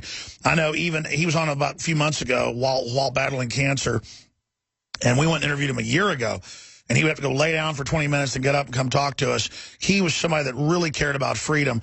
And I was just talking to Dr. Blaylock about why the enemy is so arrogant right now, juxtaposed to somebody like Dr. Stan Monteith. Dr. Blaylock, I know you've been on his show before, but specifically, can you repeat what you were saying to me during the break? Well, Stan was a good friend of mine. I've been to his house, know his wife and his son. I was very close to Stan. He's a man of enormous virtue, honesty. He just loved this country, and he loved freedom, and he fought for it. He spent all his money on that radio station. He's just the most wonderful man that I've ever met. Just incredible, his whole family. So I'm really saddened by this. But what I was telling you, and Stan he liked when I would say these things, is that, it's said that man is a socialist in direct proportion to his contempt for his fellow man. And that's what we see.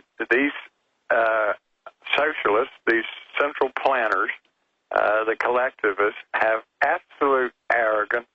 They see themselves as elites, that they should dominate and rule and design the world, and that people are nothing but useless, indolent, stupid cattle to be moved around like a chess piece. And people, unfortunately, too many, are allowing themselves to be treated this way. You live in a free country. You have an opportunity to save yourself. but people need to wake up. They need to read about socialism, communism, collectivism. They need to understand the words, the propaganda, how this works, and quit listening to the idiotic propaganda from the elitists themselves, because they're the ones who hammer this nonsense that, well, there's no one world conspiracy, there's no design for a world government, when they write about it ceaselessly.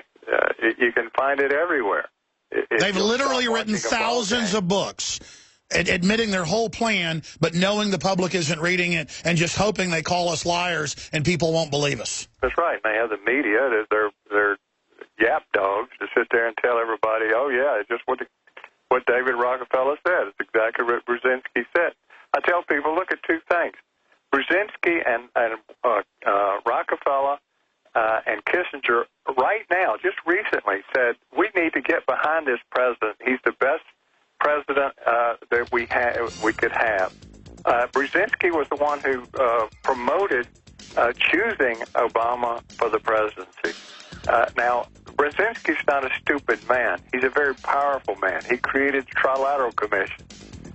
He writes books, numerous books about geopolitical design. Dr. Blaylock, the next hour is coming up. Do 5 more minutes with us, and I know you got to go, to finish up talking about the master plan and a little bit more about your good friend, Dr. Stan Monteith. I knew that Dr. Blaylock knew Dr. Stan Monteith, but I didn't know they were close friends and that he'd even been helping him try to battle the cancer. He lived a lot longer than most people would with the type of cancer he had, and kept broadcasting the last few years with it. We're going to do a special report for Friday's show when Watson's sitting in, and put together some of the older interviews and also some of our video interviews with Dr. Stan Monteith. We've got a bunch of them together to remember him. But just contrast this selfless, loving, informed, caring person versus a Hillary Clinton, a monstrous people that just have total disdain, and Ezekiel Emanuel. These people just drip hate and envy and fraud, but telling us they're virtuous and liberal. Any research lets you discover that we're dealing with craven sickos. Finishing up with their master plan, and any other words about Dr. Stan Monteith, Dr. Blaylock? Well, the point I was making is that here, with all the disasters, the Benghazi, the ISIS, the ISIL, the giveaway of the entire victory and all the sacrifice our armed forces had committed in Afghanistan, Iraq, he gave that all away, gave it away. And yet, these two brilliant men, Kissinger and Brzezinski, say that this is the best and we should get behind the president. Now, that tells you something about Kissinger and Brzezinski. Now, anybody who doesn't believe that there's something afoot that's quite foul in our world with these powerful men putting this traitor to our country as president, then there's something wrong. You need to look into it. Now, Stan Monteith was a man who always stood for truth over everything. Stan was one of the finest men. He was an orthopedic surgeon, and he spent all his time on this radio broadcast, researching, traveling, teaching, lecturing. He just was determined to tell people what was going on. He was a voracious reader. He knew numerous people of high position who were telling him information from the inside. We've lost one of the great men and great defenders of liberty, and my heart goes out to his family. I don't think you can quantify the effect he's had. That's why I admire him, you and Ron Paul and so many others who truly are out there trying to educate, telling the truth, trying to stop this evil. And as bad as things are, if it wasn't for all the people like Congressman McDonald and countless others that came before us, we would already be completely overtaken. These collectivists have already taken down most of the world. They've taken us down to a great extent, but we just can't quantify where we'd be if it wasn't for people like Dr. Stan Monteith. Yeah, his contribution is unmeasurable, and his influence on people around the world is incredible. I've hardly met a person anywhere who is involved in this that doesn't know Stan Monteith. He's interviewed everybody. I mean, he interviewed the highest-ranking people, royalty.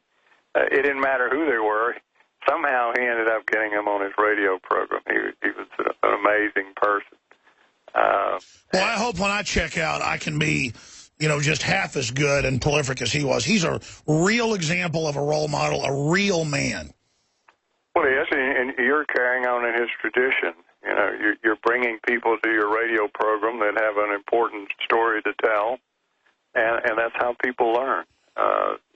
The interviews I hear on your program are some of the most important people and defenders of liberty I've ever heard. BlaylockHealthChannel.com. Thank you so much, Dr. Blaylock. And you're even upping your game in the face of tyranny. That's it. We all have to redouble because we have a chance to turn this around. God bless you, Dr. Blaylock. Well, God bless you too, Alex. And God bless Dr. Stan Monteith. Just such a sweetheart. And I'm just so sad to hear he's died. But really, it's bittersweet because he just did such a great job. He's such a winner. 4 years ago, I spoke to a capacity hall in Santa Cruz where Dr. Stan Monteith lived. And he hobbled over on his bad hips to the microphone and gave a speech. And we're going to get that speech and air it on the nightly news tonight. Probably air some of it today before this hour ends. But he died this morning. Dr. Stan Monteith passed away, GCN radio host. This morning, battled cancer for several years. He's resting with the Lord in peace. And they've asked you not to call Radio Liberty, because obviously a lot of people are doing that you just write any support to Radio Liberty, P.O. Box 969, Soquel, California, S-O-Q-U-E-L, 95073. And a few hours ago, I learned about this from Ted Anderson, who was friends with him as well. And I wanted to call, I believe Ted, but I wanted to talk to Stan's family, and we did. So this little message was written by them. We took it over the phone. I know we have a lot of AM and FM affiliates out there that are new, so you may not know who Dr. Stan Monteith was, but for almost 50 years, he warned of the globalist takeover. He interviewed everybody, MI6 chiefs to former prime ministers to senators to just you name it, all of KGB defectors and you name it, he interviewed them. He was interviewing G. Edward Griffin 40 years ago. He was interviewing Anthony Sutton 30 years ago. He was interviewing Senator Church of the church committees. I mean, just he was immersed in this, no exaggeration, with that focus of an old-line professional medical doctor. He quit his practice to focus on this, I guess, 30 years ago. Very lucrative, successful. And just put everything he had and worked 18 hours a day. 18 hours a day. When he had cancer, he would just sleep and then get up and do radio shows. I'm not going to get into all the stuff I know in the backstory. We were there 2 years ago for the Obama deception, too. I got to put that film out. And he didn't want to tell us he had cancer at the time. We learned about it later. And he would, talk for 10 minutes, go in a room, and obviously throw up and stuff, and then just, come out and do the interview. And it was and he had all these archives, too. He was offering them to us, but saying, I don't know what to do with all this. We don't know what to do with it. Literally thousands of film reels and rooms of documents, and just Dr. Stan, whenever we would have some piece of information, he would call and say, I want the source of that.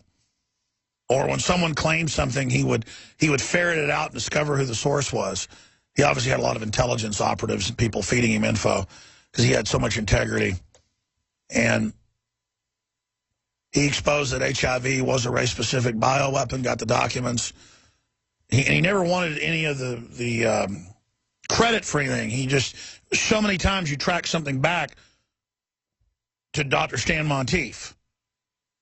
You track it back to where he'd gotten the document, where he had originally, of course it was in the New York Times, but he'd made a big deal about it back in 1976. Whenever Mao Zedong, it was 76, died, and David Rockefeller wrote an obituary about how wonderful he was. It was Monteith made copies of that by the thousands and sent it out to radio people and sent it to Congress and freaked out. He was one of those people that just was always at the epicenter of good change and defending liberty and battling tyranny. And he did it absolutely with a servant's heart. And that's what mattered. And you just got to be proud of him. There is so much honor in that and such a sense of completion. And even though it's sad, it's bittersweet because there's real satisfaction in a man and a family and his wife who've lived integrity, who've lived dedication to fighting evil, who have focused like a laser beam with a commitment. That's what manliness is. Not acting tough, not shooting up a bar, not running around, you know, flexing your muscles, threatening other people, or road rage. Manliness is full-on dedication for 14, 18 hours a day for 47, 48 years when he discovered the New World Order conspiracy to fight it and hold it back. That's a commitment. Just quiet, focus, in there hammering away at the enemy. And it takes different strokes for different folks. I'm you know, boisterous, angry, aggressive, because I got into this when I was 20 years old. I'm 40 now. And I get angry when I learn our government funded Mao who killed 84 million people. I feel threatened at a very primitive level. But people like Stan Monteith can control it, obviously feeling the same thing, and focus it. Now, some could say, obviously, in my 20 years, I've been more successful than Monteith in his 47. We don't measure things like that because we stand on his shoulders. That's why little things you do to fight evil, helping an old lady across the street, praising a police officer when they do the right thing, getting in a police officer's face when they do the wrong thing, running for mayor, decrying yourself when you do the right thing, helping your family, not just throwing, you know, grandma in a nursing home to die, but actually taking care of her or making sure they're taken care of at the nursing home. It's an inside job with all of us to make a better world. Not letting government treat us like slaves, having dignity, being honest, confronting corruption.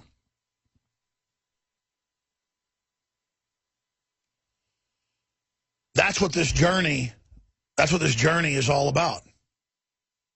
And none of you know, I don't know, what ripples in a pond our lives like rocks hitting the surface, what ripples will touch others. I mean, I've been in the pond jumping around, splashing quite a bit. But the real power of InfoWars is you, the listeners, taking action, spreading the word, doing your own Access TV show, your own YouTube channel, your own local radio show, encouraging others. You don't know who you're going to warn who laughs at you but 5 years later wakes up. You don't know how those dominoes and those chain reactions connect into others. The enemy does. They have an idea because they understand the power of the individual. They know what they've done working together in evil, what power it had. So they know you have power. They know I have power. And so they're always there telling us we don't have power. They're always there telling us that it's all lost, there's nothing we can do. Reveling in it. Yeah, your kids belong to us. Yeah, 2 + 2 = 5. Yeah, you didn't build your business. Yeah, we're going to get your Bible and your guns. Because they want to dominate us through their disdain. Real men and women have too much pride and honor to want to dominate someone who's even lesser. Or to take advantage of stupid people. You try to build them up. So incredibly pathetic. And the disdain for humanity you people have out there that serve evil makes you want to throw up. You're a bunch of cowards. I guarantee you get in the ring with somebody who loves liberty, put a battle axe in each person's hand. I don't care how big the evil guy is. You people will start crapping your pants when it comes time to die. You're a bunch of cowards and you know it. And you live in constant fear. And thank God I'm not part of you people. Thank God that in all my warts, in all my problems, in all my sin, in all my worldliness, my heart's right and I love justice. Thank God I don't prey on the innocent. Thank God that I'm a little bit like my dad and a little bit like somebody like Dr. Stan Monteith or Ron Paul. Thank God. And I want to become better. I want to be strong. I don't ever, ever, ever want to serve the devil. And I'm here to tell you, you people that get up there with these death panels for old people and these death panels for the veterans, you're serving the devil. And you may not believe in God. You may not believe in an afterlife. Let me tell you how the world works. Guaranteed, everything you're doing to the innocents, everything you're doing to people that are under your power is going to come back on you tenfold. You can be assured you will pay in this life, and your children will pay. Remember that. Your family name will pay. Your line will pay. Everything you do comes back on you and comes back on your line. And the world is falling to evil right now. People can point their fingers at the West and say it's the great source of evil. But it was also a great source of liberty, so more wealth was produced here. So evil came to take it over, to turn it towards an engine of planetary evil. Face now. So many trendies go, well, there are 7.5 or 7 billion, 300 something million people. I mean, there are too many people. I mean, we do need to sterilize people. And they'll kind of wink and giggle about it like they're part of it. You fools, you're being targeted as well. We should be working to build up humanity, working to find solutions, working to be honest, not working to put deadly vaccines into pregnant women that they know brain damages their babies bare minimum. I mean, it's all planned, people. Don't you understand? You cannot sign on to this. There's no debate. The world system is evil. And it now runs the major churches. It now runs the mainstream media. It's now got a bunch of self-centered people living on fiat money, living on the bubble that when it collapses, it's going to be the greatest evil the world has ever seen. And anyone with discernment, anyone with intellectual acumen, anyone who's got any sixth sense or a spirit or dialed in, you can intellectually see it, but you can also feel it. The shields, the hedge of protection falling, and evil just boiling up like a tide of stinking death. My God, I don't want to be part of this. I don't want to see this unleashed. I want us all to repent and get our lives right and start going out and facing down evil and facing down the arrogant smile of its servants that are just absolutely already turned their souls over to everything bad and are just burning with hate for humanity, burning for hate for themselves. They've given up, they've given in, they've turned their souls over. They're not even humans anymore. They are nothing but biological androids possessed by the ghosts of the machine and the spirit of our age, Satan, the devil, Baphomet, the great black snake, the dragon. We'll be back. A second man, the story's up on Infowars.com, has been arrested for threatening beheadings. Demo says that gives the propaganda war a boost. Certainly does. We can punch up Infowars.com for TV viewers. Propaganda war gets boost from second Oklahoma man arrested for threatening ISIS beheadings. Homeland terror threat plays out as vital component in war on ISIS. Well, what you've got is mindless, dumbed-down people that think it's really cool to be part of the Islamic takeover. And again, radical Islamic takeover. I'm not an Islamophobe. This ISIS group's being funded by the West to destabilize the whole region. And it's a crime against those Arab countries and African countries, you name it. It's a clash of civilizations.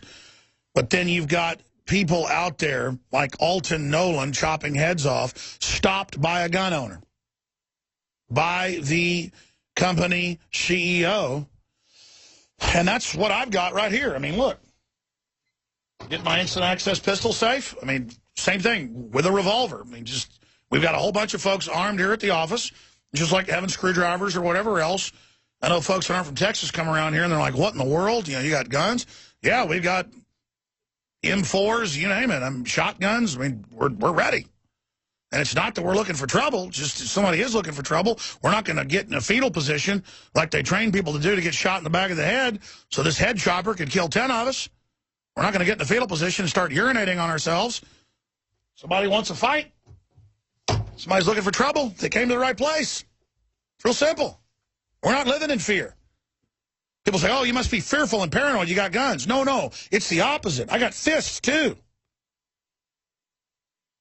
For a reason. I'm not going to roll over. I'm not going I saw another article today about coyotes terrorizing people across the U.S. and eating people's pets. It's because nobody's shooting them. And it's in all the liberal areas. Oh, we can't allow that. They're animals. Well, okay, your dog and cats are all going to be dead then. See, this is how it works. You want to act like prey animals and roll over and teach your sons not to fight back or your daughters not to fight back. And then you wonder why it's in liberal, feminist-controlled areas that the women are getting raped and attacked and why your crime rates are 10, 15 times higher. It's because you've been raised to be prey to the criminal class. See, my granddaddy and my daddy raised me to be a farmer and how to live off the land and how to be a businessman. You see, that's the difference. You got a country boy can survive. Maybe we should come back with that. I live back in the woods to see the woman, the kids, and the dogs in me. I can skin a buck. I can run a trot line. They don't want that. And they don't want us as black, white, it doesn't matter, Hispanic, whatever, coming together around the family and around liberty. In fact, I got an article I forgot to, it's in my office, actually in my bathroom. If somebody will bring it to me, it's out of the journal. Actually, I can get it in the break and get it. It's out of the Journal of Nature. And it's an excellent article, actually, about how the family unit is what made humans so strong, starting with men and women being absolutely on the same team in the division of labor. But I read globalist stuff from the 60s about destroying the division of labor, destroying the human family so the state could absorb us. And so this article is the same research, but from the perspective of why it's good for men and women to work together. So, see, it's not just one big unified evil. People have already had so much of this, they know it's bad. Almost everyone I know, scientists, psychologists, futurists, inventors, anthropologists, sociologists, they get it now. But they can't get funded by the establishment. You've got to fund them by buying books and things and research. It's a money war, folks. But I'm telling you, most people in the establishment are easier to wake up than other people because they're so close to it, they know how creepy it is. But, I mean, I was reading this whole thing about men and women and how that's what made humans superior and how we took over the planet was our teamwork. And not a fake collectivism where some ant hive tells us what to do, but we're in little units. We would vote to put in charge whoever was the smartest, the best, the most trustworthy. And it was a culture of honor and chivalry. Now, as the agrarian society came in the last 6,000 years and cities got built, the corruption then became in because you could have larger organized units and it wasn't based on small bands and honor anymore. It was based on whoever had the most troops. And then taxation and then decadence set in. And now we're going to see a hyper-confluence of all the billions of people, the high-tech, the decadence of the establishment, but also the public, the mistakes of the elites magnified into just such an incredible time to be alive. I mean, this is the most amazing time to ever be alive. From a macabre point of view, but also from an exhilarating point of view, we are going to see unbelievable things unfold. So strap yourselves in. We're on the march. Don't just be a spectator. Be on the field. Alex Jones. This is your main GCN battle Radio test. Network. Soldiers, this is it. Dr. Stan Monteith passed away this morning. A really good friend of mine. I've been on his radio show for at least 18 years as a guest. He's been on my radio show since about 1997, so close to that. I'd interview him for a few years till I got on air a few years. And he died after a 2-plus-year battle with cancer. Didn't even tell anybody about it till about the last year, while he wasn't on the air a lot, had fill-in guests and others. But he's gone now, and all I can say is he was a very classy person, and the amount of intel he put out and how much information went out like ripples from the water when you throw a rock into it from him is mind-blowing. And it makes me feel so humble about the position we have that reaches even more people every day, standing on his shoulders, the shoulders of giants. That's why I don't want to be thanked, because I think of how much better job I should be doing with this type of firepower in our hands, at our disposal. Infowars.com, prisonplanet.com, the nightly news, this radio show. We've all got to realize how epic this fight is. And I'm talking to my reporters, I'm talking to the crew, everybody, myself included, and realize we shouldn't take this for granted. We shouldn't imagine that any of us will be here tomorrow, that InfoWars will be here next month. InfoWars has never been bigger, never been stronger, never been more successful, but never had more enemies, never had more dirty tricks, never had more enemies coming out of the woodwork, like roaches at midnight in an old restaurant. Because the enemy is making their move. Mordor is launching their attack. This is just the beginning. I told you a few years ago, I said, just wait, all hell's going to break loose. Civil war, staged uprisings, messing with Russia, China, domestic police state, false flag, radical jihadi wind-up toys, like Alton Nolan. I mean, major evidence he was being radicalized, probably by criminal elements of the government. You can pull up the New York Times saying almost every terror plot has been hatched by the government. And I bet money this guy's a wind-up toy. He just fits the whole M.O. But the plan got foiled. The wind-up toy got killed by somebody or got wounded by somebody with a handgun. There it is, terrorist plots hatched by the FBI, New York Times. It goes on to say almost all of them. They go out and find mentally ill people, wind them up.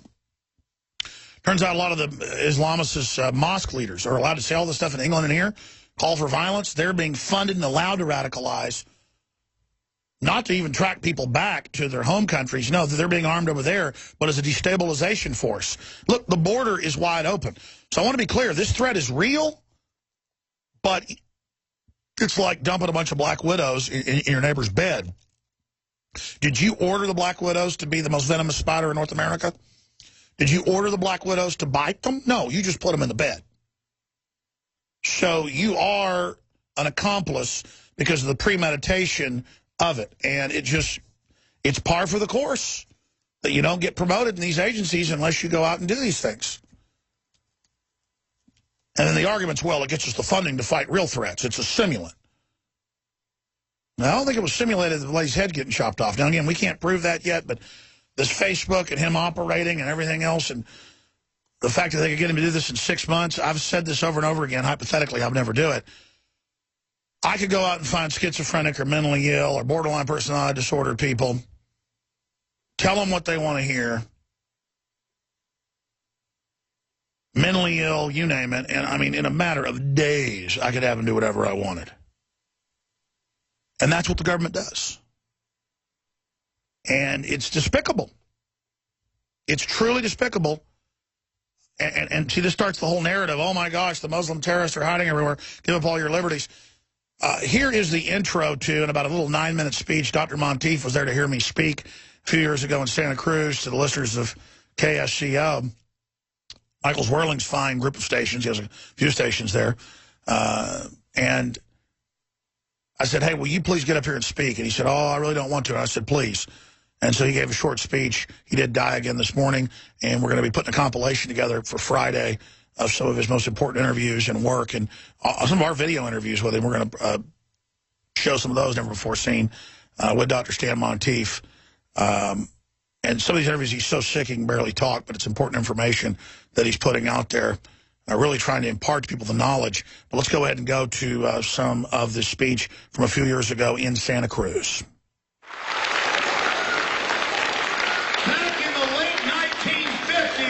When people demonized you and attacked you 100 times more than they attacked me, because all this stuff's coming true now. This guy was an icon who stood up against them, and he does 4 or 5 hours of radio every day warning the planet.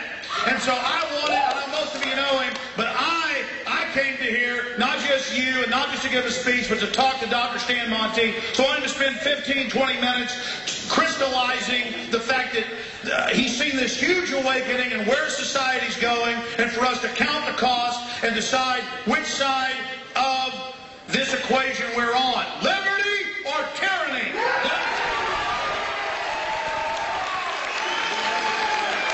go ahead, sir. You got the floor. You take it away. Well, I'm not going to take very long because I think that Alex really is doing the most amazing job. You know, I've been at this for 48 years now, but I've never seen as much enthusiasm as I've seen in the last few years. And things are getting worse and worse. Now, don't believe them when they tell you that things are going to get better, that the housing market's going to stabilize. No, it's not. The housing market's going to continue to fall, and more people are going to continue losing their homes. They tell you that the jobs are coming back. The jobs are not coming back. They've been sent overseas, and they're going to stay there. Why are they going to stay there? Because there is a plan. Now, most people really don't know what the plan is, but it's called globalism. It's an organized effort to lower the living standards in the United States and raise the living standards throughout the world so we can have a one world government, a one world religion, and a one world ruler. Now, if you want to document this, it's all in something called the Earth Charter, written by Stephen Rockefeller, the nephew of David Rockefeller, by Mikhail Gorbachev, and by Marie Strong. And there in point 10A of the Earth Charter, they say we're going to have equitable distribution of wealth between nations. Now, how do you get equitable distribution of wealth between the United States and China? Why, you lower living standards in the United States, and you raise living standards in China and in India and all throughout the world. And this is really what's happening, but they cannot tell the American people because most of you are so selfish, you don't want to give up your home. You don't want to give up your pension. You don't want to give up your Social Security and your Medicare benefits and all the wonderful things that we have in this country. But you must understand, ladies and gentlemen, the America we have known has ceased to exist. It will never exist again during our lifetime. But the one thing we can hope is we're going to be able to preserve an element of freedom. Now, how are they sending our jobs overseas? Well, it's a process known as offshoring manufacturing. And what we do is we take a manufacturer and we say to them, look, you're paying 35% corporate income tax in the United States. How would you like to not have to pay any taxes at all? You move your factory over to China. You don't have to pay any corporate taxes. You can keep that money. You can invest it throughout the world. You can set up new manufacturing in all sorts of countries. How many of you here, if you were offered that opportunity to make hundreds of millions of dollars, wouldn't take the opportunity? And that's what our great corporations are doing. Furthermore, they can get abundant labor. There's all sorts of labor over there, cheap labor. They don't have to put up with the bureaucracy, the harassment they have here. They do not have to actually pay unemployment insurance, workman's compensation insurance, FICA taxes. They're actually given loans. You can get a loan if you go over there. We're doing everything we can to encourage our corporations to move overseas. And of course, the reason they do that is because they can bring their products back in here because we don't have taxes. What we need to do, of course, is to protect our economy. Yes, it'd be nice to help the rest of the world, but first of all, we've got to save America. And anybody who talks about tariffs now is called a protectionist. Oh, you're a protectionist. Why don't you know if we put up tariffs, why we would have all sorts of people out of work? If we put out tariffs, we'd have tremendous trade deficits. Ladies and gentlemen, we have people out of work. The real unemployment is not 9.6%. It's close to 20%. If you use the U6 unemployment figures, which are put out by the Bureau of Labor Statistics but never mentioned by the controlled media, and then you take away the birth-death ratio, it comes up to over 20%. If you calculate unemployment today, as they did during the Great Depression, over 20%, how many times have you heard that from Rush Limbaugh? Well, ladies and gentlemen, you have to understand, number one, the press is controlled in America. It's controlled by 5 or 6 great corporations. 90% of the press is controlled through interlocking directorates. And we're talking about Time Warner, Bertelsmann, which is a European corporation, Viacom, which runs CBS, Disney, which runs ABC, Fox, which runs the Wall Street Journal, and Fox News, that's Rupert Murdoch, and then, of course, the 6th is Comcast. They just bought up General Electric, they just bought up NBC. Most people don't understand that literally all of the major news magazines and major newspapers and the major networks are intertwined in what I call the Brotherhood of Darkness. Intertwining in the Council on Foreign Relations, the Trilateral Commission, and all these things that Alex talks about and he's talked to you many times about. But they have an organized program to destroy this country. Now, first of all, you offshore our manufacturing. 8 million jobs are gone. They're not coming back again. They're outsourcing our jobs. And that means, of course, Obama recently gave $23 million to an educational facility over in India to teach Indians how to speak better English so that they can have our answering jobs over there, and we can move our answering services overseas, because they can do our architecture, they can do our engineering, they can read our CT scans and CAT scans and all the sort of things, medical.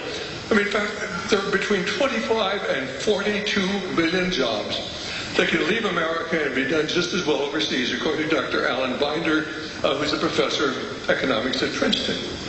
What they're talking about is impoverishing the American people. They're encouraging people to come in from other countries, well-trained people with H-1B visas who work for much less.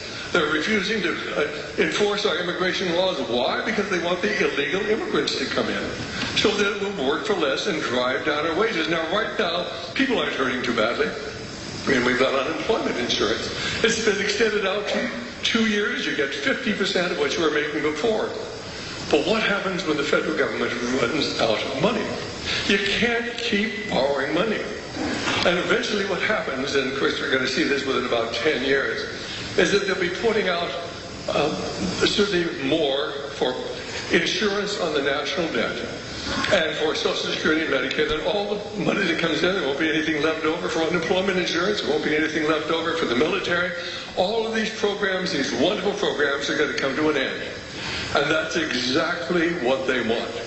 Who are they? Well, they're the Trilateral Commission. All you need to do, of course, is go back and read what Barry Goldwater told us back in 1979, his book, No Apologies, when he said this group is international. Their goal is to take over the financial and commercial interests of the world by first taking over the government of the United States. What have they done?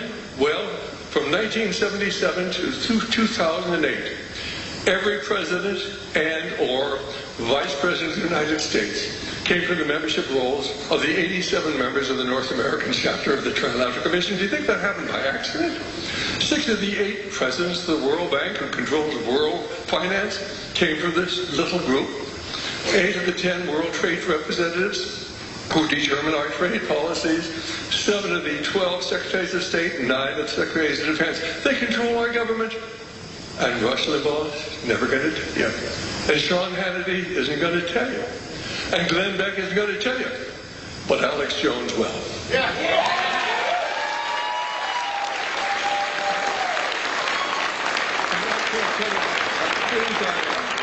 That Alex is on the radio locally here, that Michael Zwerling had the courage to put him on. Alex is doing a great job. He's picking up. I mean, I'm not going to be around. I'm 81. I'm not going to be around any that much longer. But it's great to know that we have people who are going to be able to stand up and tell the truth. Wow, and there's a little bit more of that speech. We'll air it on the nightly news or later in the week, but what a sweetheart. And believe me, I don't want to be the only host on a big platform telling this stuff. It's dangerous. And now you do hear Glenn Beck talk about some of this and others, and that's good. I'm not in some competition here. I don't territorialize the truth. Man, I want out of this. I liken it to like claustrophobia. The globalists, what they're doing, the evil, the things they're doing, I personally feel it. And I want to stop it. And so we've lost a real warrior in Dr. Stan Monteith. And we love you, buddy. You did a great job. You ran the race hard. You won it. You're a winner. Your family's got to be proud. We're all proud of you. Great job, Dr. Stan Monteith. We all salute you, and we love you so much. Great job. And thanks for the last few years being so sick and still fighting so hard. You really did it all. Great stamina. Just a true warrior for justice and the little people. Thank you so much. We love you. Here's that Trilateral Commission quote by Barry Goldwater. The Trilateral Commission is international and is intended to be the vehicle for multinational consolidation of the commercial and banking interests by seizing control of the political government of the United States. The Trilateral Commission represents a skillful, coordinated effort to seize control and consolidate the 4 centers of power: political, monetary, intellectual, and ecclesiastical. Yeah, they took over the churches, too. The universities, the medical, the banking, everything. And they just so happen to be eugenicist, exterminist. You might want to find out what that means. The people running things want you and your family dead. They got to kill your brain first, though, to get you ready. Syria to Obama. Their ministers come out and said, quit arming ISIS terrorists. U.S. funding of militant groups fuels terrorism, Syria's foreign minister states. And, of course, the Saudi ambassador openly admits that it's about toppling Assad and a cover for that. Hong Kong politicians fears many Tiananmen Square in response to unrest. That just went up with Paul Joseph Watson minutes ago as well. And Adon Salazar posted an article minutes ago. Police urge residents to outfit homes with police-run surveillance cameras. 1984 to keep you safe. A lot of police departments are saying buy guns and learn how to use them. That's the answer. But you don't want to go to this thing where it's a police-monitored camera, because then it'll just be hooked into Homeland Security, and that might as well be space aliens. I mean, it's not your best interest, folks. You cannot trust the central government. It has been taken over. Man, I am just freaked out by Dr. Stan Monteith dying. I was really thinking about him this weekend. I was going to call Nico and say, let's get him back on if he's well enough. But I won't be getting him back on anytime soon. Not on this go-around. Maybe at the next level. I'll do a radio show, the next plane of existence. But I already talked about that. Nightly News is tonight, 7 o'clock Central with Leanne McAdoo. She's hosting tonight, and she's in there doing research right now for a bunch of big breaking stories. Oh, is that our story up on Drudge? Interesting. So it's on the bottom of the middle column of DrudgeReport.com. Police urge residents to outfit homes with police-run surveillance cameras. Man, Drudge is so quick that before I'd even refresh InfoWars and seen our own article 10 minutes ago, Drudge already has it up. That's incredible. Okay, I wish I could do that. I tell you, I had a bunch of family stuff going on the last year, deaths, you name it. Now, I got a family member very close to me that is real sick, and it's just like when it rains, it pours. I'm not complaining. People dying in your family or being deathly ill just really are having major problems. Just has a way of, it's one of the few things that gets me not thinking about work. I'm still thinking about it like 12 hours a day, but man, I'm not complaining either. I'm like, man, at a certain point, there's times in history where everything happens at once, isn't there? And this is certainly one of those times. Here's an article. Huge plunge in kindergartners' vaccination rates. Officials stumped why people aren't getting the vaccines. And the new data shows people not getting vaccinated has grown by 414%. It's because people don't trust you anymore. The system isn't trusted. That's on InfoWars. Briefly, to close out this transmission, I'll be back tomorrow. We'll be taking calls. Ron Paul, Jesse Ventura, and others join us. I want to say great job to the crew. We really have produced what I believe are some of the best, hard-hitting, not fillered, real deal, key missing link type vaccines. Natural, body systems to counter all the vaccines and the rest of it. I was thinking about vaccines, supplements, and we've got DNA Force back in, the flagship product, X2, super nascent, true nascent iodine. Turns bright blue on paper, not black or red, folks. This is a real deal. Pure crystals turn into gas and injected into it. I mean, it's just, nobody does this. I'm not bragging, it's just fact. Super male vitality, super female vitality. They've bombarded us with estrogen mimickers. This just lets your glands operate naturally, according to what group said. All I know is it works really great. AccuPower, a fluoride shield, InfoWarsLife.com. InfoWarsLife.com, InfoWarsStore.com to find the Pro Pure water filters, discounted promo code WATER, high-quality storable foods, the Molon Labe shirts, you name it, belt buckles. All of it funds this operation. Thank you for your support. Keep spreading the word. InfoWarsStore.com or 888-253-3139. We call it mid-air refueling around here. High-quality products that fund the operation. Nightly News tonight, 7 o'clock.